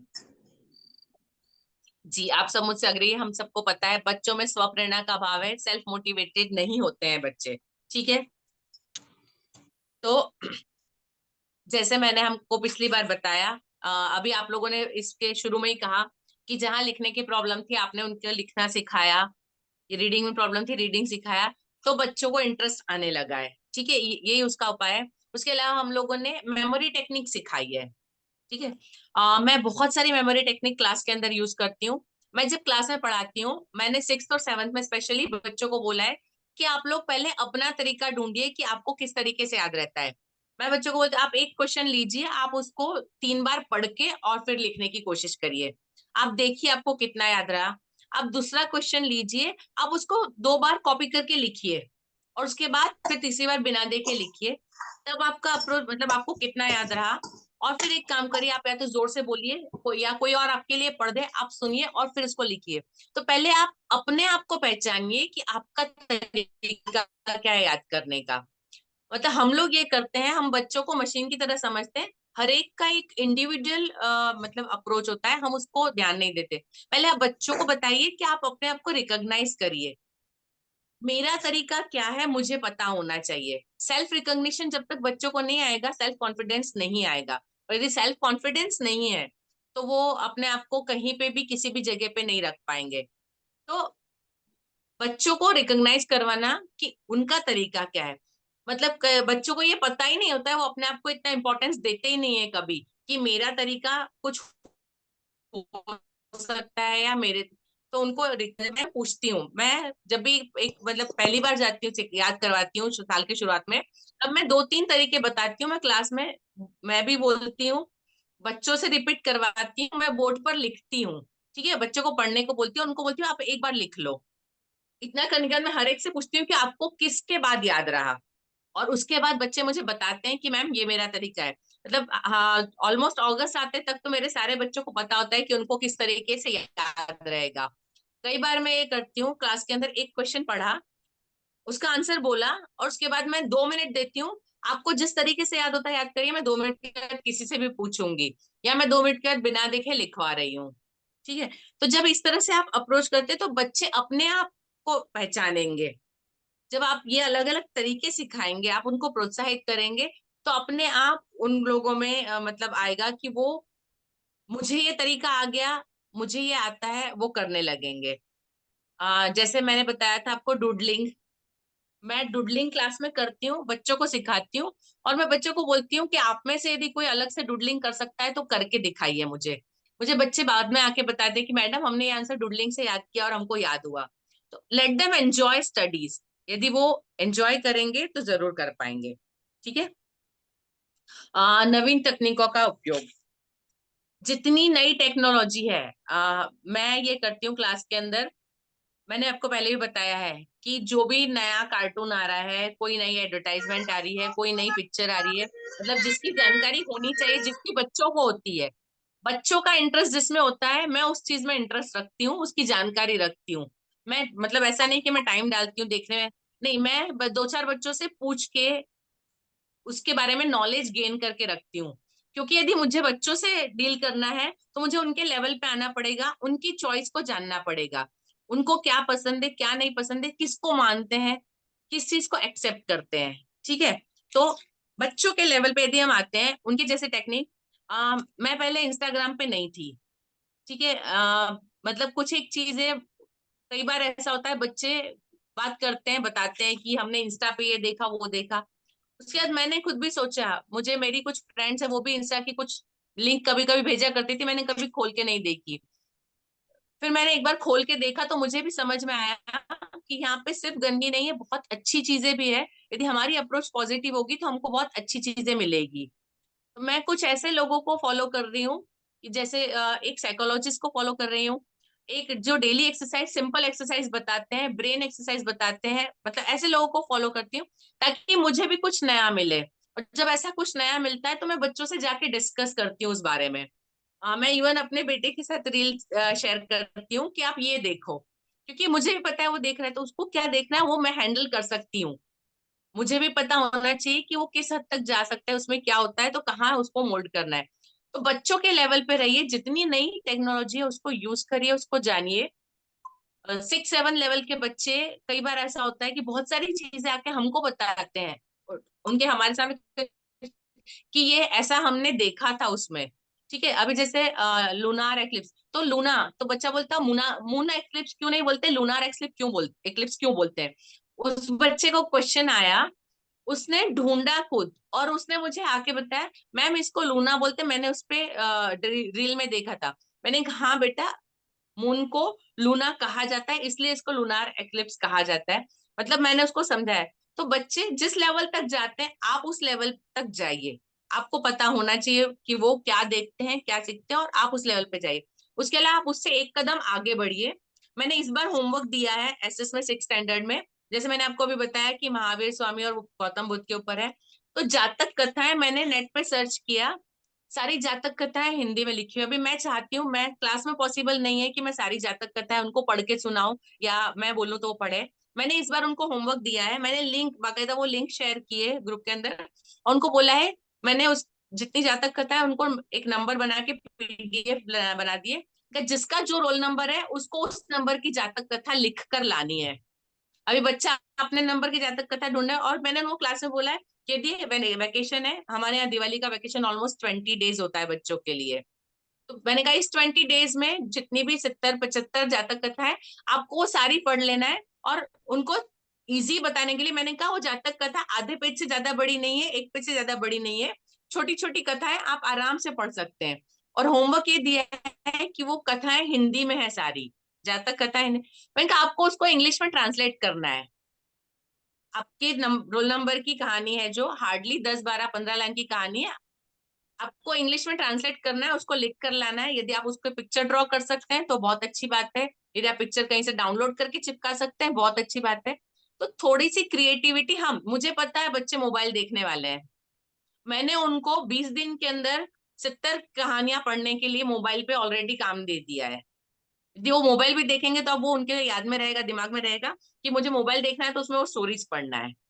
ठीक है, तो आप उसके लेवल तक जाइए, उनको वहां तक पहुंचिए, जिस टेक्नोलॉजी का यूज आप करिए अच्छे से, तो बच्चे अपने आप करेंगे। ठीक है, नेक्स्ट है मूल्यांकन में परेशानी। हम लोग क्वेश्चन लिखवा देते हैं, रटवा देते हैं, लेकिन जब हम एग्जाम लेते हैं तब बहुत सारी प्रॉब्लम होती है ना। हम बच्चों को कैसे असेस करें कि बच्चे कितना सीख पाए। एक हमारा जो सिस्टम है सिंपल एग्जाम लेने का, रिटन एग्जाम हम ले लेते हैं। ठीक है, आ,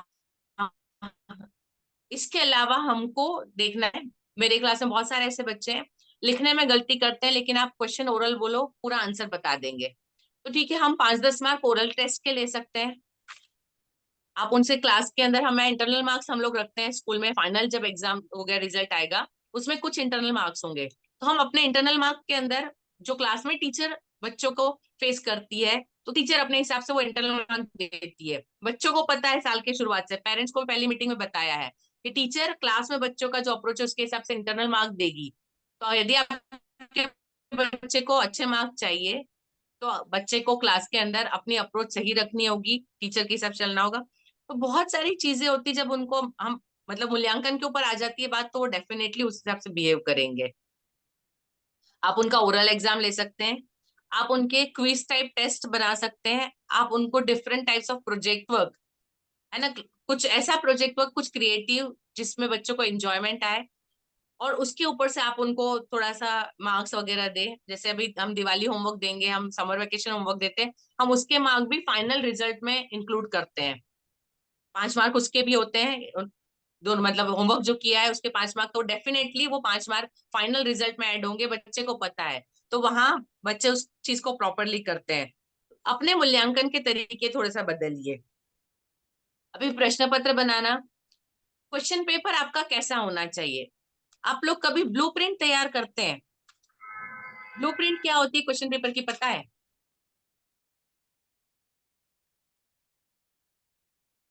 किसी को पता है ब्लूप्रिंट क्या होती है क्वेश्चन पेपर की? हाँ मैम। यस मैम, पहले से बताया जाता है कि शॉर्ट नंबर क्वेश्चन कितने नंबर के देने वाले हैं, लॉन्ग लॉन्ग वाले क्वेश्चन कितने नंबर के देने वाले हैं।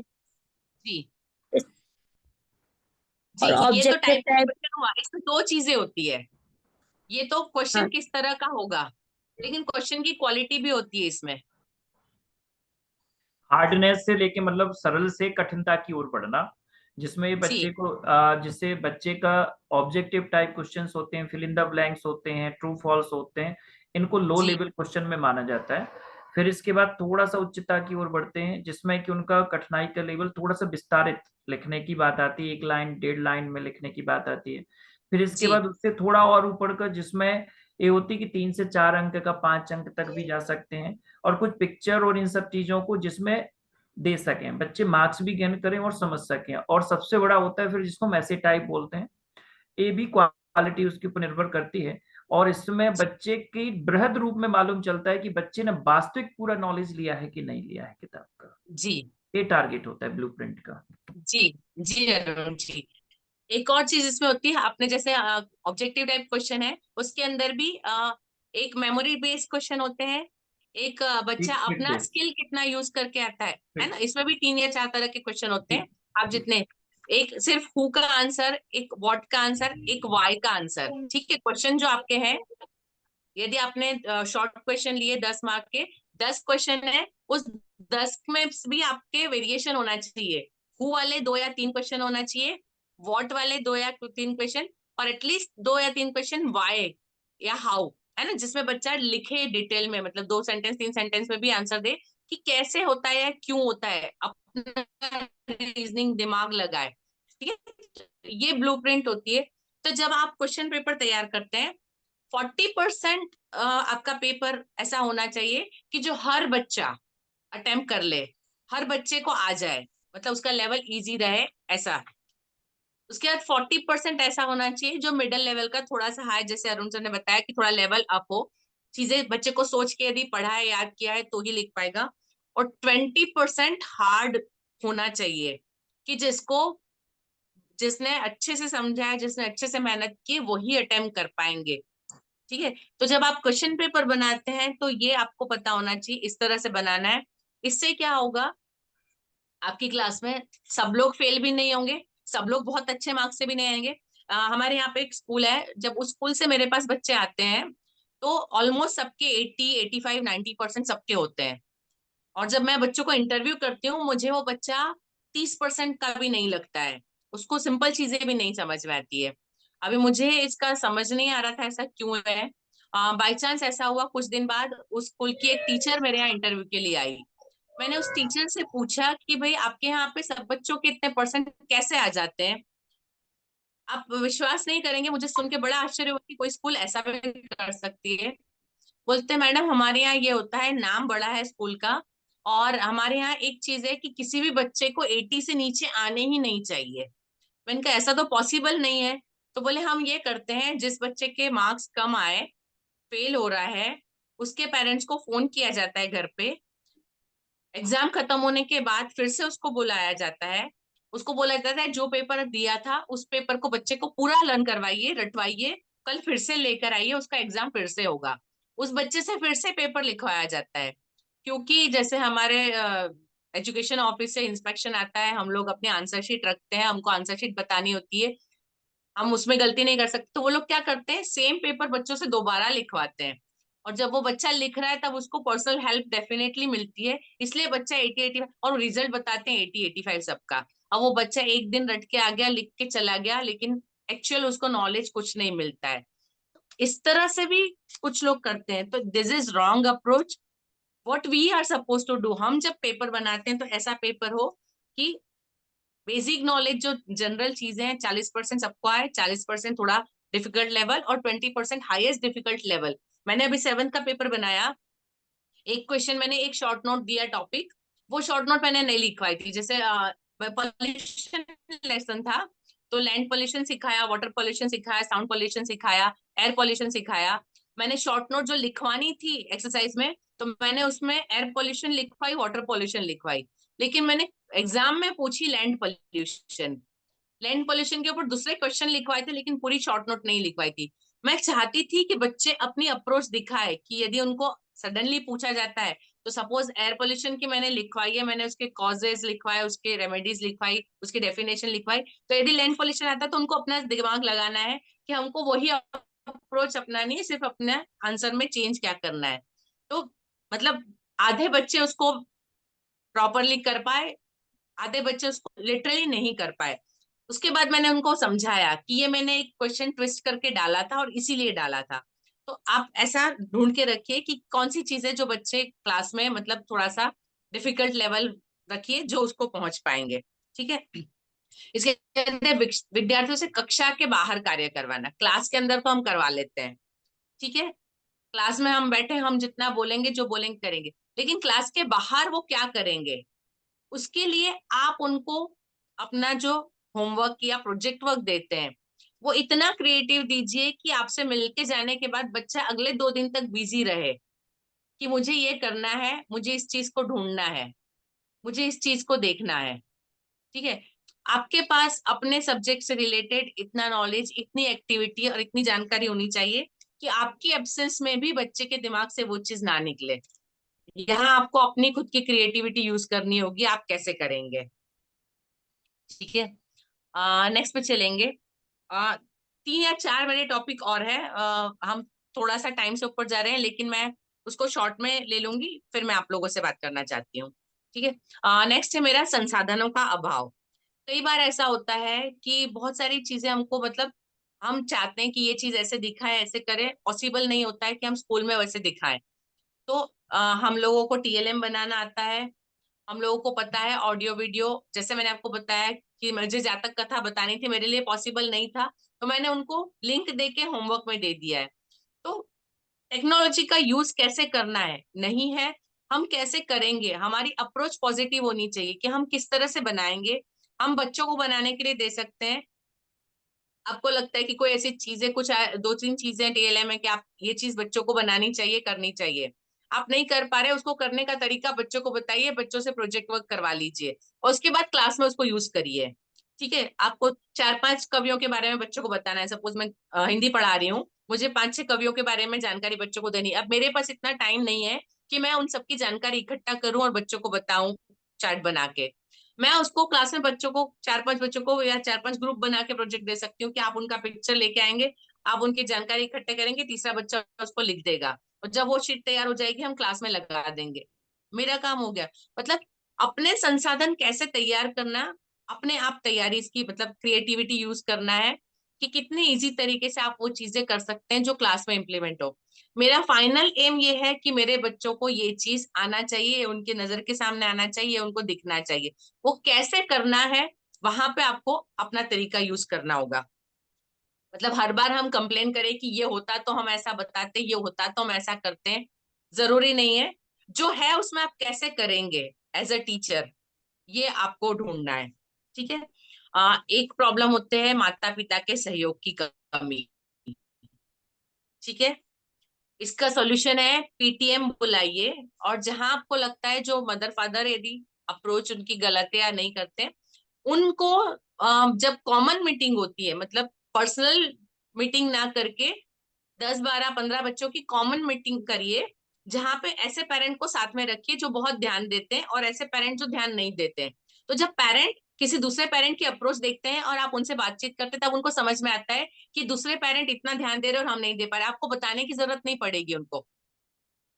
मतलब थोड़ा सा आपको टेक्निकली इनको डील करना होगा, थोड़ा सा ट्विस्ट करके। तो आपको उनको बताने की जरूरत नहीं है, वो अपने आप उनको देख के समझ जाएंगे। आप उनके सामने ये सारी परिस्थितियां रखिए कि ये पेरेंट ऐसे अप्रोच रखते हैं, जो अच्छी अप्रोच रखते हैं आप उनके सामने उनकी तारीफ करिए, ताकि दूसरे पेरेंट सुने, उनको फील होता है कि उस बच्चे की तारीफ मैडम ने उससे पेरेंट से की कि हमारे बच्चे के बारे में ऐसा नहीं बोला। ठीक है, वो अपने आप समझ जाएंगे। तो थोड़ा सा आप उनको डील करने का तरीका बदलिए।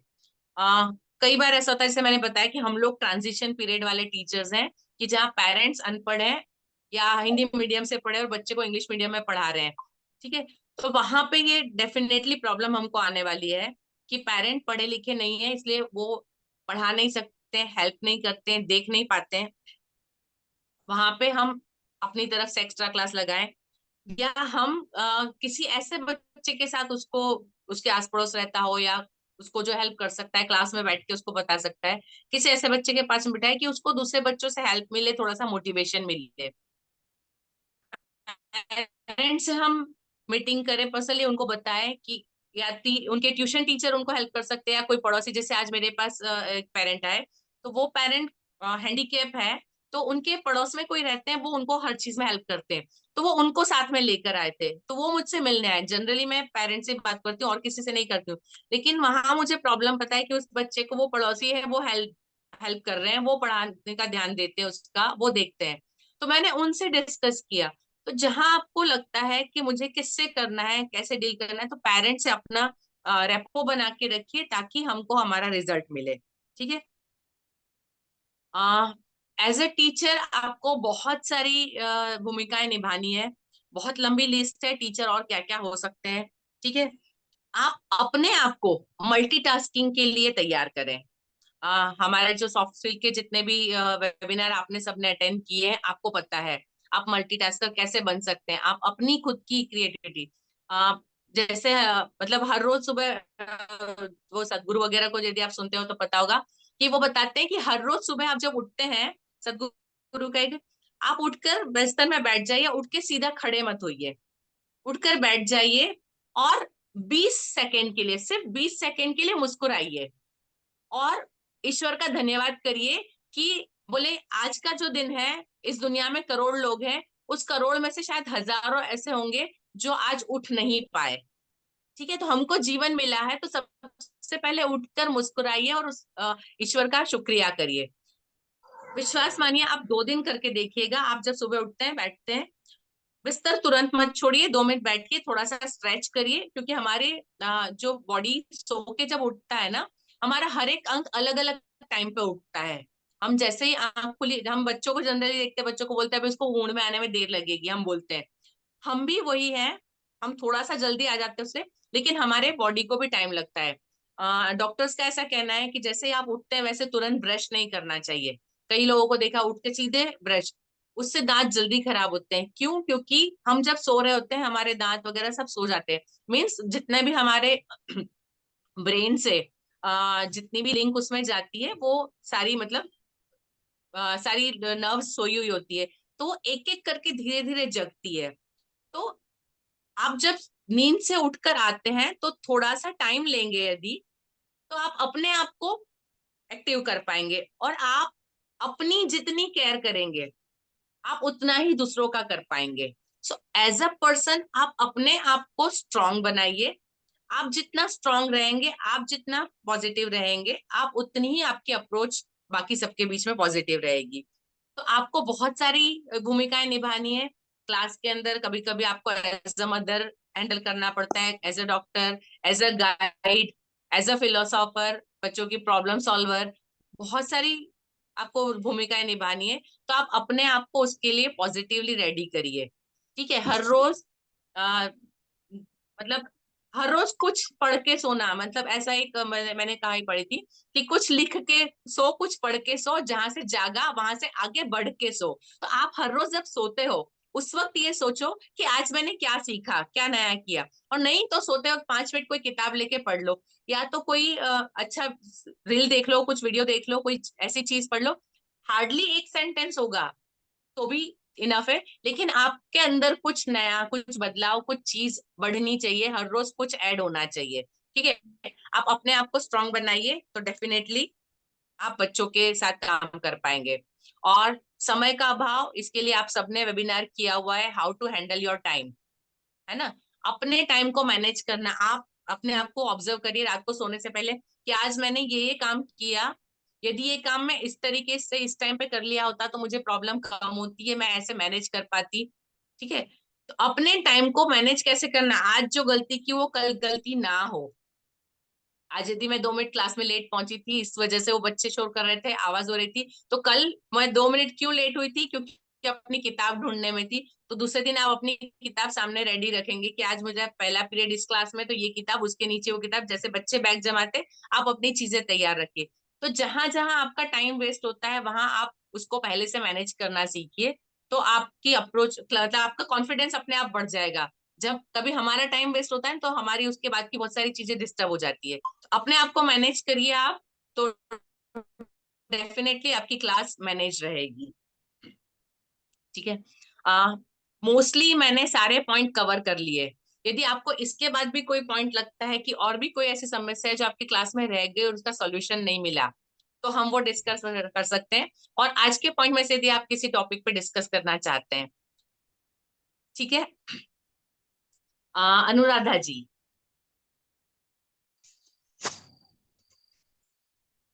Yes ma'am.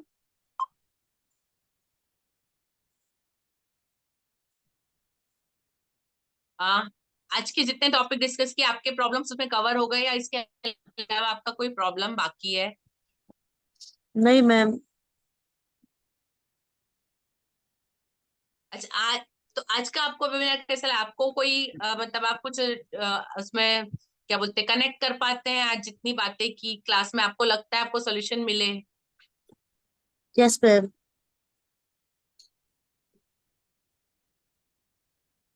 सिर्फ नो यस में खत्म हो जाएगा? मैं 1.5 घंटे से बोल रही हूँ इतना सारा, आप सिर्फ नो यस में खत्म करेंगे? प्लीज आप अपनी तरफ से कुछ ऐड करिए। जी अमित जी, 1 मिनट।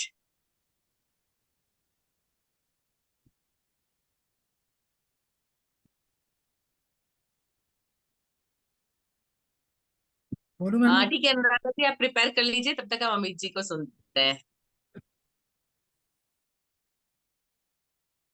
मैम एक जो आपने प्रॉब्लम शेयर की वो तो सारी हैं ही। एक कॉमन इशू क्लास में जाते हुए जो देखने मिलता है, क्योंकि हम पढ़ाने तो जाते नहीं, हम जाते हैं मॉनिटरिंग के लिए ही। तो क्लास में जाते हैं और बच्चे कंप्लेंट करने लगते हैं कि सर इसने ये कर दिया, उसने वो कर दिया, इसने मुझे मार दिया। मतलब ये एक कॉमन इशू है। आप फर्स्ट क्लास में जाएंगे तो भी सारे बच्चे वैसे ही बिहेव कर रहे होंगे, आप 8th क्लास में जाएंगे तो भी बच्चे वही कर रहे होंगे कि सर आपके जाते ही से दूसरे बच्चों की कंप्लेंट करने लगते हैं, या बाकी एक दूसरे की कंप्लेंट करने लग जाते हैं। यही सुनने मिलता है। उसका ये कंप्लेनिंग नेचर कहाँ से आ रहा है, कैसे सीख रहे हैं, कुछ समझ में नहीं आ रहा है, इसको कैसे सॉल्व करें। कंप्लेन नेचर जो आने की बात है वो तो बहुत कॉमन है, क्योंकि घर में भी आप देखिए जैसे ही मतलब फादर आते हैं, मम्मी बच्चों की कंप्लेन करना शुरू कर देती है। बच्चे घर में देखते हैं, दादा दादी आए नहीं कि कंप्लेन करना शुरू कर देते हैं। मतलब ये बहुत माहौल बहुत साधारण है और सोशली देखने को मिलता है, इसलिए बच्चे करते हैं।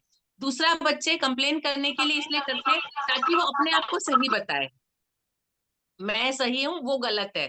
मतलब उनको जो थोड़ी सी राइवलरी जैसा होता है दूसरे बच्चों के साथ, अपने आप को, या तो कुछ बच्चे अटेंशन ग्रैब करने के लिए कि सर मेरी बात सुने इसलिए सर को मुझे ये बताना है। ठीक है, ये बहुत नॉर्मल साइकोलॉजिकल नेचर है। मेरे साथ भी ऐसा होता है, जब मैं क्लास में आती हूँ बच्चे बोलना मैम शुरू करते हैं, मैं उन सबसे बोलती हूँ पहले आप बैठ जाइए। आ, जी सजल जी कुछ कहना चाहते हैं? मैं क्लास में मैम जाती मेरी हूँ, वॉइस पहले आ रही बोलती है? हूँ पहले आप बैठिए। जी आ रही है सजल जी। जी मैम सजल मैं जी सॉरी डिस्टर्ब कर रहा हूँ।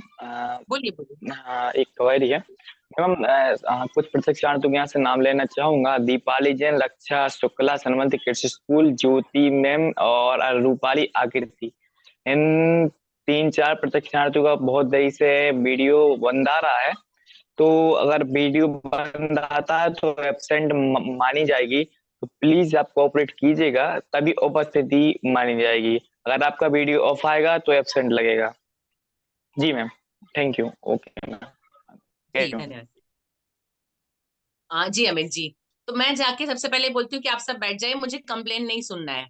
ठीक है, अभी मैं उसके बाद उनको बताइए कि मैं उनको बोलती हूँ कि मैं आपकी क्लास में 5 मिनट के लिए आती हूँ, 10 मिनट के आती हूँ, 15 मिनट के। यदि मैं आती हूँ और आप लोग सिर्फ मुझे कंप्लेन करेंगे, मुझे आपके झगड़े निपटाने हैं, यदि बच्चे ने फाइट किए तो मैं ये करती हूँ, ठीक है मैं पीटी टीचर को बुला रही हूँ, आपको फाइट करना है तो मैं आपको बाहर ले जाती हूँ, मैं सबको देखने के लिए बुलाती हूँ, आप लोग फाइट करिए और जो जीतेगा उसको इनाम मिलेगा। और पीई टीचर नेक्स्ट टाइम जब किसी भी कंपटीशन में फाइट की होगी तो आपको भेजेंगे।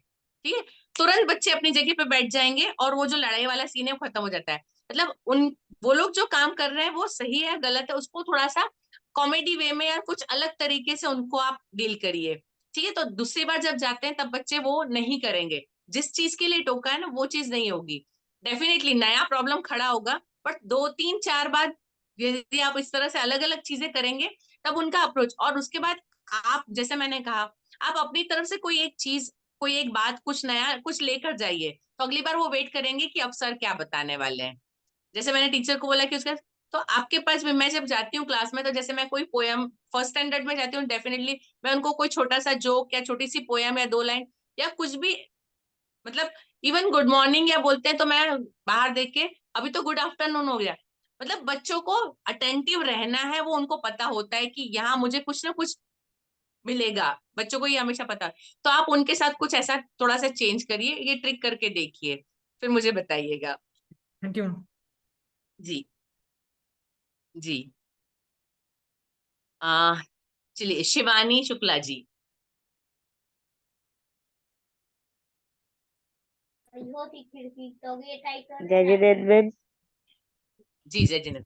वैसे आपकी क्लासेस से में हम लोग बहुत कुछ सीखते हैं और बच्चों में इम्प्रूवमेंट भी बहुत होता है। जो आपने आज बताया है वो भी हम लोग क्लास में करेंगे और उससे भी हमें लगता है मतलब जितनी प्रॉब्लम है वो सारी आपने बताई है, जी उनके सॉल्यूशन भी बताए हैं। जब आप बताती है तभी याद आता है कि क्लास में ऐसा कुछ होता है, मतलब कुछ प्रॉब्लम होती है और उनका सॉल्यूशन धीरे धीरे सोचने से मिलता भी है, लेकिन जब आप बताती हैं तो एग्जिट याद आ जाता है कि ऐसी प्रॉब्लम है कहीं ना कहीं, तो वो हम जी। करेंगे उसका वो। Thank you. शिवानी जी, हमारी आधी प्रॉब्लम तो ये होती है कि हमको पता ही नहीं होता है कि प्रॉब्लम क्या है, और यदि जी हमको पता चल जाए तो आधी प्रॉब्लम सॉल्व हो जाती है, क्योंकि सिर्फ अब उसके सॉल्यूशन पे ध्यान देना है। हाँ जी मैम, ऐसा होता है। जी जी। जी थैंक धन्यवाद। जी रिया जी। नमस्ते मैम। नमस्ते।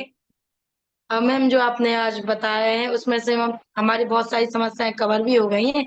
कुछ तो ऐसी प्रॉब्लम्स थी जो कुछ हमें पता भी नहीं थी, फिर भी वो आपने कवर कर ली हैं। जैसे कि मुख्य तो एक ये है कि हमारी क्लास में 4th क्लास उसमें 3 बच्चे ऐसे हैं, उनसे गर्ल्स को भी प्रॉब्लम है, बॉयज को भी प्रॉब्लम है। लेकिन वो बच्चे बहुत अच्छे हैं, यदि उनसे कुछ बात की जाए तो वो हमारी बात सुनते भी हैं, लेकिन वो क्लास के अदर बच्चों की बात नहीं सुनते, शैतान भी बहुत ज्यादा है।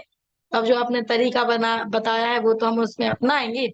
और जो पिछली जो क्लास थी आपने हैंड राइटिंग वाली बताई थी, और जो इंग्लिश पढ़ाने वाला था, तो हैंड राइटिंग में हमारी क्लास में ऐसे 7 बच्चे थे जिनको हमने अलग से वर्गीकृत किया है, इनकी हैंड राइटिंग सुधारनी है। तो 7 में से हमारे हिसाब से कर तो सब रहे हैं, लेकिन 3 बच्चे ऐसे हैं जिनकी हैंड राइटिंग में बहुत सुधार है। अब डेली हम क्लास में तो नहीं करवा पाते हैं, लेकिन हमने उनको टेक्निक बताई है, और कुछ जी पेरेंट्स से कि आपको ऐसा करना है तो इसमें सुधार होगा। तो मैम हम आपको शेयर भी करते हैं, कुछ दिन पहले हमने बिफोर आफ्टर भी शेयर किया था कि पहले जी कैसा है। जी जी, देखा था मैंने।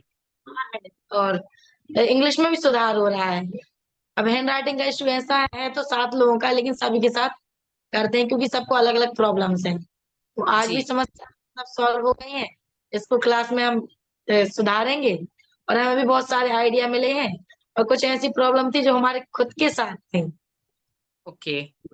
वो भी कवर हो गई है। तो उसमें अपने आप पे भी सुधार करना है, फिर बच्चों पे भी करना है। Thank you ma'am.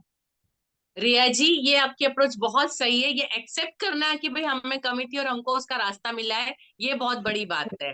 आपने यदि इस चीज को समझा है तो बहुत बड़ी बात है, बहुत अच्छी बात है। जी धन्यवाद। इति जी।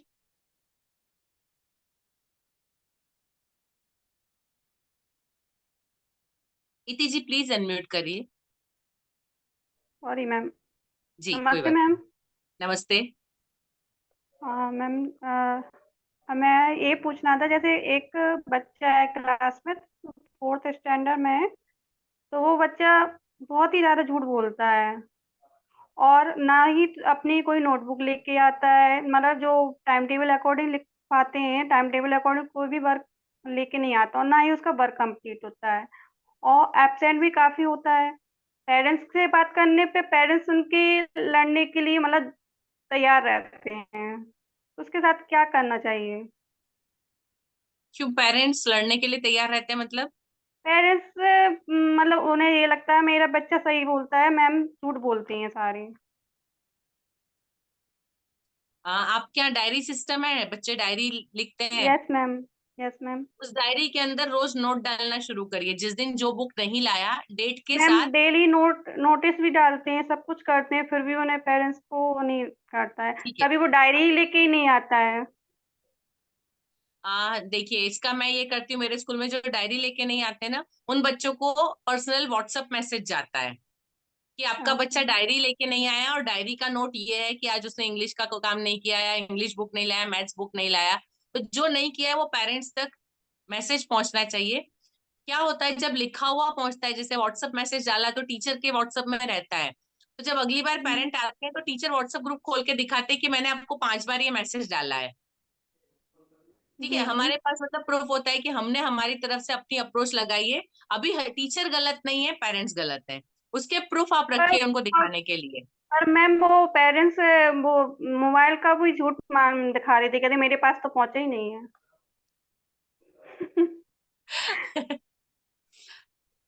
अभी इसमें आप अपनी तरफ से इतना कर सकते हैं, बच्चों को थोड़ा सा प्यार से समझाने की कोशिश करिए। बच्चे को ये बताइए कि यदि आप नहीं करते हैं तो आप फेल होंगे, आप क्लास में पीछे रहेंगे, क्योंकि पेरेंट्स मैम का वो अप्रोच किसी तरीके से समझने को तैयार ही नहीं होता है, वो बिल्कुल से आता ही नहीं हो, आता भी है जिस दिन तो मैम आज मेरे पेट में दर्द हो रहा है, मुझे ऐसा ऐसे प्रॉब्लम, मतलब रोने लगता है इतना कि मुझे लगता है कि वाकई में हो तो नहीं रहा है पेट में दर्द।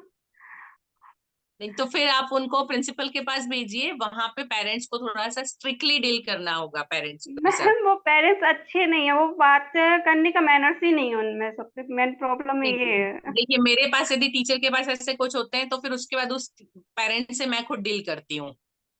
जी मैम। उस पेरेंट से मैं खुद फिर उनको डील करती हूँ, तो हायर लेवल के पास उनका केस जाने दीजिए। और स्ट्रिक्टली उनको ये नोटिस मिलता है कि यदि आपका बच्चा एब्सेंट रहा या ये काम नहीं हुआ तो उसको 8 दिन के लिए स्कूल से रेस्ट्रिकेट करेंगे। जब लिमिट क्रॉस हो जाती है तो फिर हमको अपने हथियार अपनाने पड़ते हैं। तो उसको हायर लेवल पे जाने दीजिए, और वहां से यदि थ्रेटनिंग मिलता है तो ही वो लेवल मतलब पेरेंट्स चेंज होंगे। ओके मैम, ठीक है, थैंक यू मैम। जी। प्रगति जी। यस मैम, नमस्ते मैम। नमस्ते। वैसे तो मैम ऑलमोस्ट सभी आपने बता ही दिए सॉल्यूशन।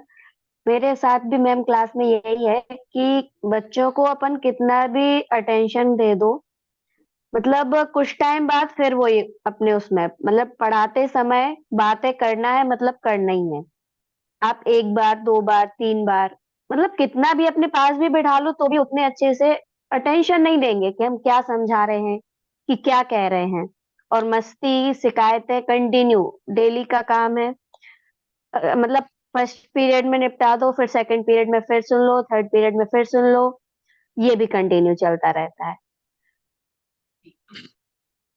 और प्रगति जी, पेरेंट्स आप का फर्स्ट सपोर्ट है पीरियड में नहीं है सुन ली मैम। ना, फर्स्ट पीरियड में उनकी शिकायत सुन ली आपने, सेकंड पीरियड में बोलिए अब हाँ लास्ट पीरियड तक कोई शिकायत नहीं सुनी जाएगी।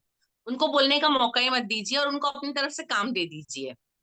आपका ये जी फिनिश मैम। होगा तो आपकी बात सुनी जाएगी, वरना नहीं सुनी जाएगी। Yes ma'am. उनको बिजी रखिए ताकि उनको बात करने का मौका ना मिले। मैम वर्क भी दे दो, अपन कुछ भी कर लो। नोटबुक नहीं लाए मैम, आज भूल गए, बुक नहीं लाए, मतलब कोई एक ना बात एक नहीं, आप बहाना तैयार है। सुनिए, नोटबुक नहीं लाए, जो हाँ नोटबुक है उसमें लिखा निकाल के लिखवाइए। नहीं है तो आप अपने हाँ पास हाँ। स्कूल में से कोई एक पेज फाड़ के दे दीजिए, उसकी जितनी प्रॉब्लम है उसके सोल्यूशन सामने रख दीजिए। जैसे वो अपनी बात मनवाता है आपसे बच्चा, आप भी उतनी ही दृढ़ता से आप अपनी बात उससे मनवाइए। वो जितने प्रॉब्लम सामने रखे आप यस मैम। उसके सोल्यूशन। नोटबुक नहीं है, ठीक है मैं पेज देती हूँ।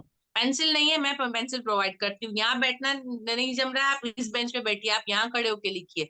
लेकिन करना वो है, यस आप मैम। जैसे वो बच्चा अपनी बात पे अड़ा रहता है, आप अपनी बात पे अड़े रहिए। उसको जी लगना मैम। चाहिए कि मुझसे बड़ा कोई मुझे मिला है। Yes ma'am. बिल्कुल मैम, पता कह कह के मतलब ये है कि प्यार से समझा लो, गुस्से से मतलब सुनना नहीं है तो सुनना नहीं है, नहीं, ये आप है ये सोच लीजिए कि कुछ इसको बच्चों सुनाना के है, लिए। अपने आप चेंज आएगा। जी मैम। जी मैम। जी। जी, कोशिश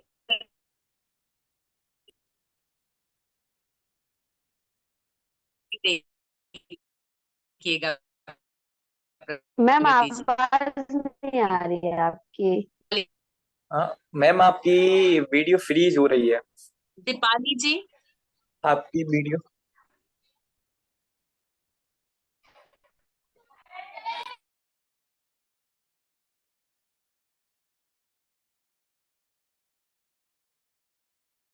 बेटा नेट में कहीं वो सुनाई दे नेट रही है? दिख रहा है मैम आपका। हेलो, सुनाई दे रही है। हाँ जी मैम। आ रही है मेरी आवाज? जी मैम। अभी मेरी आवाज आ रही है? हाँ आ रही है मैम। जी आ रही है। दीपाली जी,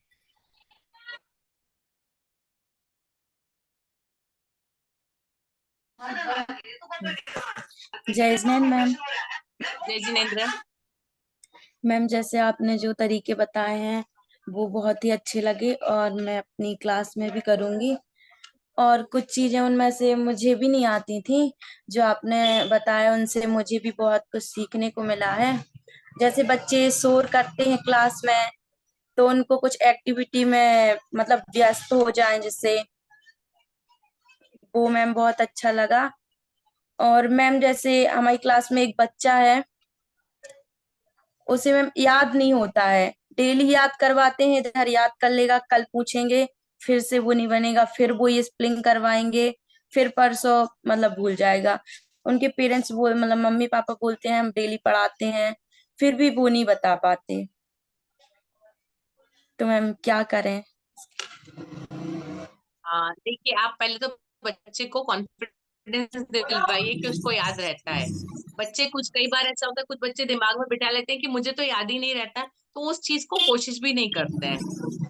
है ना, जब बच्चों की नेगेटिविटी उनके सामने बार बार बताई जाती है कि ये ऐसा है, तो बच्चा उस चीज को एक्सेप्ट कर लेता है कि मैं ऐसा ही हूँ, ठीक है मुझे याद नहीं रहता, ताकि उसको मेहनत ना करनी पड़े। बच्चे वो मतलब डिफेंस मैकेनिज्म यूज करते हैं। तो आप उसको थोड़ा पॉजिटिव ट्रीट करिए, उसको कॉन्फिडेंस दिलवाइए कि आपको याद रहता है, ये आपको कल याद रहेगा। ठीक है, आप कुछ सिंपल चीजें आज की, दूसरे दिन उसको बताइए। आपकी अप्रोच पॉजिटिव होना चाहिए कि हमको तो ये आता है ना, आपको ये पता है ना, तब बच्चा हाँ बोलेगा। आप जैसा क्वेश्चन पूछेंगे ना बच्चा वैसा आंसर देगा। यदि आपका क्वेश्चन नेगेटिव होगा तो बच्चा नेगेटिव आंसर देगा, आपका क्वेश्चन पॉजिटिव होगा तो बच्चा पॉजिटिव रिस्पॉन्स देगा।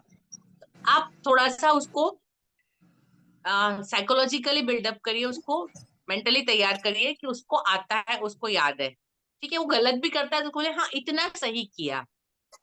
ठीक है, आपने लिखवाया, यदि वो पूरा स्पेलिंग ना लिख पाए, एक स्पेलिंग भी ठीक लिखा तो आपको बोले कि हाँ इतना सही है, इतना आपको याद रहा ना, तो आप इसको भी कर लेंगे। है ना, अपनी अप्रोच आप बदलेंगे तो डेफिनेटली बच्चा मतलब थोड़ा सा भी यदि अप्रिसिएशन मिलेगा तो वो उसकी तरफ कोशिश करेगा। Yes ma'am. जी। आ, गीता पटेल, काफी सारे लोग तो लेफ्ट हो चुके हैं। जी गीता जी।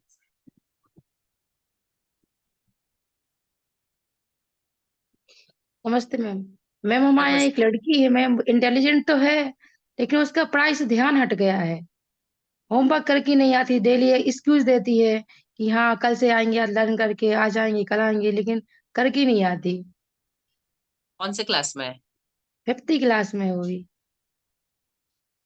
पेरेंट से बात की, होमवर्क क्यों हाँ नहीं मैम, आता? पेरेंट्स होमवर्क से मैम उसको मैंने प्यार से भी समझा लिया, डांट के भी समझा लिया, डांट के करवाते हैं तो करके आती है, लेकिन पेरेंट्स का वो आया कि डांटना नहीं है तो वो बिल्कुल नहीं पढ़ रही अब। नहीं नहीं, तो फिर आप यदि वो इंटेलिजेंट है मतलब वो थोड़ा इमोशनली तो समझती होगी, क्लास के अंदर यदि उसको इंसल्ट लगती है, आप एक काम करिए, यदि वो होमवर्क नहीं करके आई है उसको उस वक्त बैठा के होमवर्क करवाइए जब बाकी सारी क्लास कुछ और नहीं, काम राइटिंग करती है। वर्क तो करती है, लर्न नहीं करती, याद करके नहीं आती। उसको ठीक है, याद नहीं किया, उसको क्लास के बाहर 10 मिनट भेजिए, खड़े होके याद करके आए। इंटेलिजेंट है, उसको याद करने में टाइम नहीं लगेगा। लेकिन जब पूरी क्लास के सामने एक बार ये पनिशमेंट मिलेगी कि आप उन्हें उसी वक्त होमवर्क दे, क्योंकि होमवर्क नहीं किया इसलिए स्कूल में करना है, जैसे हम राइटिंग वर्क करवाते हैं वैसे ही याद करने का भी करवा सकते हैं। ठीक है, क्योंकि आप मैम उससे हमने पेरेंट्स एक बार पेरेंट्स से दो भी बार बोला रिपीट है मैम, होगी। पेरेंट्स से भी बोल चुके हैं कि होमवर्क करके नहीं आते, पेरेंट्स से भी डांट चुके हैं, लेकिन उस पर इफेक्ट नहीं आ रहा अभी तक। 4-5 दिन से देख रहे हैं होमवर्क करके नहीं आती वो, उसके मतलब डांट के पेरेंट्स नहीं से भी आ रहा बोल तो आप दिया इस है। तरीके से उसको करवाइए, या तो रिसेस में उसको खड़ा कर दीजिए कि रिसेस के बाद आपसे पूछने वाले हैं, कहीं पे उसको कोई एक्स्ट्रा टाइम दे के इस तरह से उसको वहां पे करवाइए आपके सामने जो भी है, तो यस नेक्स्ट मैम। डे से उसने करना सुधार, क्योंकि इंटेलिजेंट है इसलिए उसको यदि फील होगा ये इमोशनल यस अटैक मैम। होगा तो डेफिनेटली वो करेगी। करके वो तो देखिए। इमोशनल, उसको तो इफेक्ट पड़ता है, रोने लगती है, अपन जो हाँ, तो बस बोलते हैं इमोशन। यस मैम, लेकिन बस तो बस वही करिए। ठीक। जी। देखिए मैम। जी। मोस्टली टीचर्स पार्टिसिपेंट्स तो निकल चुके हैं जिनसे पूछना था। अरुण जी। एक्चुअल वो भी थक जाते हैं दिन भर में, और रात को मैक्सिमम लोगों, जैसे हम लोग सभी जैन ऑनर हैं, हम लोगों का खाना खा के फ्री हो जाते हैं, और जी। अधिकांश लोगों के यहाँ 7 से 9 के बीच में खाने का टाइम होता है। 9, किसी के यहाँ और भी लेट होता है तो उनको प्रेशर होता है फैमिली का, तो जी। कोई बात नहीं, उनकी पर्सनल लाइफ है, उनको थोड़ा सा स्पेस देना हाँ जी। चाहिए। चलिए, जी। बाकी मैं एक चीज कहूंगा कि हमेशा कुछ नया मिलता है, जहाँ सोच खत्म होती है उससे आगे का जानने का मौका मिलता है, और आज फिर कुछ नया जाना, और जिन जगह पे कमियां रखते थे या जिन जगह पे हम शायद टीचर को गाइड करने में कमी रखते थे, उस जगह सीखने के बाद शायद आगे और उनको कुछ सिखा पाएंगे। बाकी अभी भी बहुत कुछ बाकी है, जल्दी फिर आपसे कुछ नया सीखने को मिलेगा। Thank you very much. धन्यवाद अरुण जी। अभिनंदन जी। जी मैम। एक्चुअली जैसा अरुण सर ने कहा, बिल्कुल वही बात मैं कहने वाला था कि बहुत सारी बातें नई सीखी हैं, और अनफॉर्चुनेटली ये है कि कुछ नए टीचर्स आए हैं, वो इन सब चीजों से अभी जुड़े नहीं हैं, तो उनका अभी जुड़ना संभव भी नहीं है और अप्रोप्रिएट भी नहीं है। लेकिन मैं उनको बता सकता हूँ पर्सनली, अलग से मीटिंग लेकर के ये सारी बातें। कई बार क्या है, जो टीचर्स है वो वही पुराने तरीके से पढ़े या समझे हुए हैं, तो वो नई चीजों को अप्लाई करने में उनको थोड़ा सा वक्त लगता है। या वो समझ नहीं पाते हैं उन चीजों को जो अपन बताते हैं, उस अप्रोच को एक्सेप्ट करने में भी टाइम लगता है। तो लेकिन बार बार उनको जैसे मोटिवेट करेंगे, बताएंगे, तो नेचुरली वो करेंगे, और नेचुरली बहुत सारी चीजें जानी। Thank you very much. धन्यवाद। विवेक जी।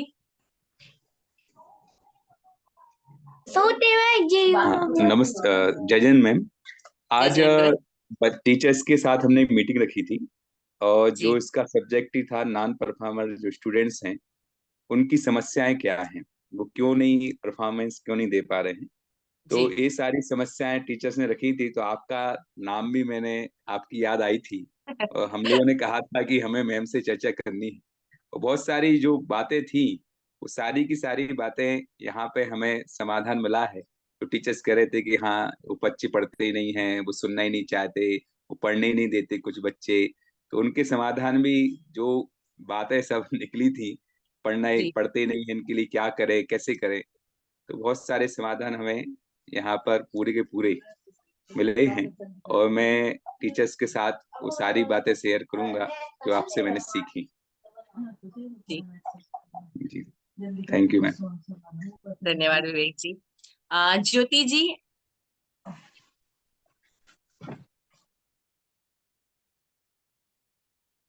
ज्योति जी आप सुन पा रही हैं? शायद वो कैपेबल नहीं होंगी, आपको फीवर था तो वो लेट के अपना मतलब ले रही थी, इसलिए माइक वो ऑन नहीं किया। वो घर में है और बाकी वो कैपेबल नहीं थी, तो मैंने उनसे बोला कि आप लेट के सुनते रहिए, कुछ तो नॉलेज बढ़ेगा आपका। जी जी जी। जी बिल्कुल। ठीक है, तो सजल जी हम आज यहीं पे विराम देंगे। जी हाँ जी मैम, टाइम भी हो चुका है और सेशन की समाप्ति को ले जाना चाहिए। और मेरी भावना के साथ चार पंक्ति के साथ सेशन की समाप्ति करते हैं। तो सभी प्रशिक्षणार्थियों से अनुरोध है, प्रार्थना की मुद्रा को धारण करें और चार पंक्तियों के साथ सेशन की समाप्ति को ले चलते हैं। मैम स्लाइड्स हो रही है? जी शुरू हो रही है। जी हो गई। हाँ जी। बोलिए महावीर स्वामी की जय, पंच परमेष्टि भगवान की जय। जो मोहे माया माने मद सर मदन मर्दन पीर है, जो विपल विघ्नों बीच में भी ध्यान धारण धीर है, जो तरण तारण भव निवारण भव जलद के तीर है, वे वंदनीय जिनेश तीर्थंकर स्वयं महावीर है। बोलिए महावीर भगवान की जय, पंच परमेष्टि भगवान की जय। इसी महावीर वंदना के साथ सेशन को समाप्ति करते हैं, और सभी लोगों के लिए जय जिनेंद्र, शुभरात्रि। जय जिनेंद्र। जय जिनेंद्र।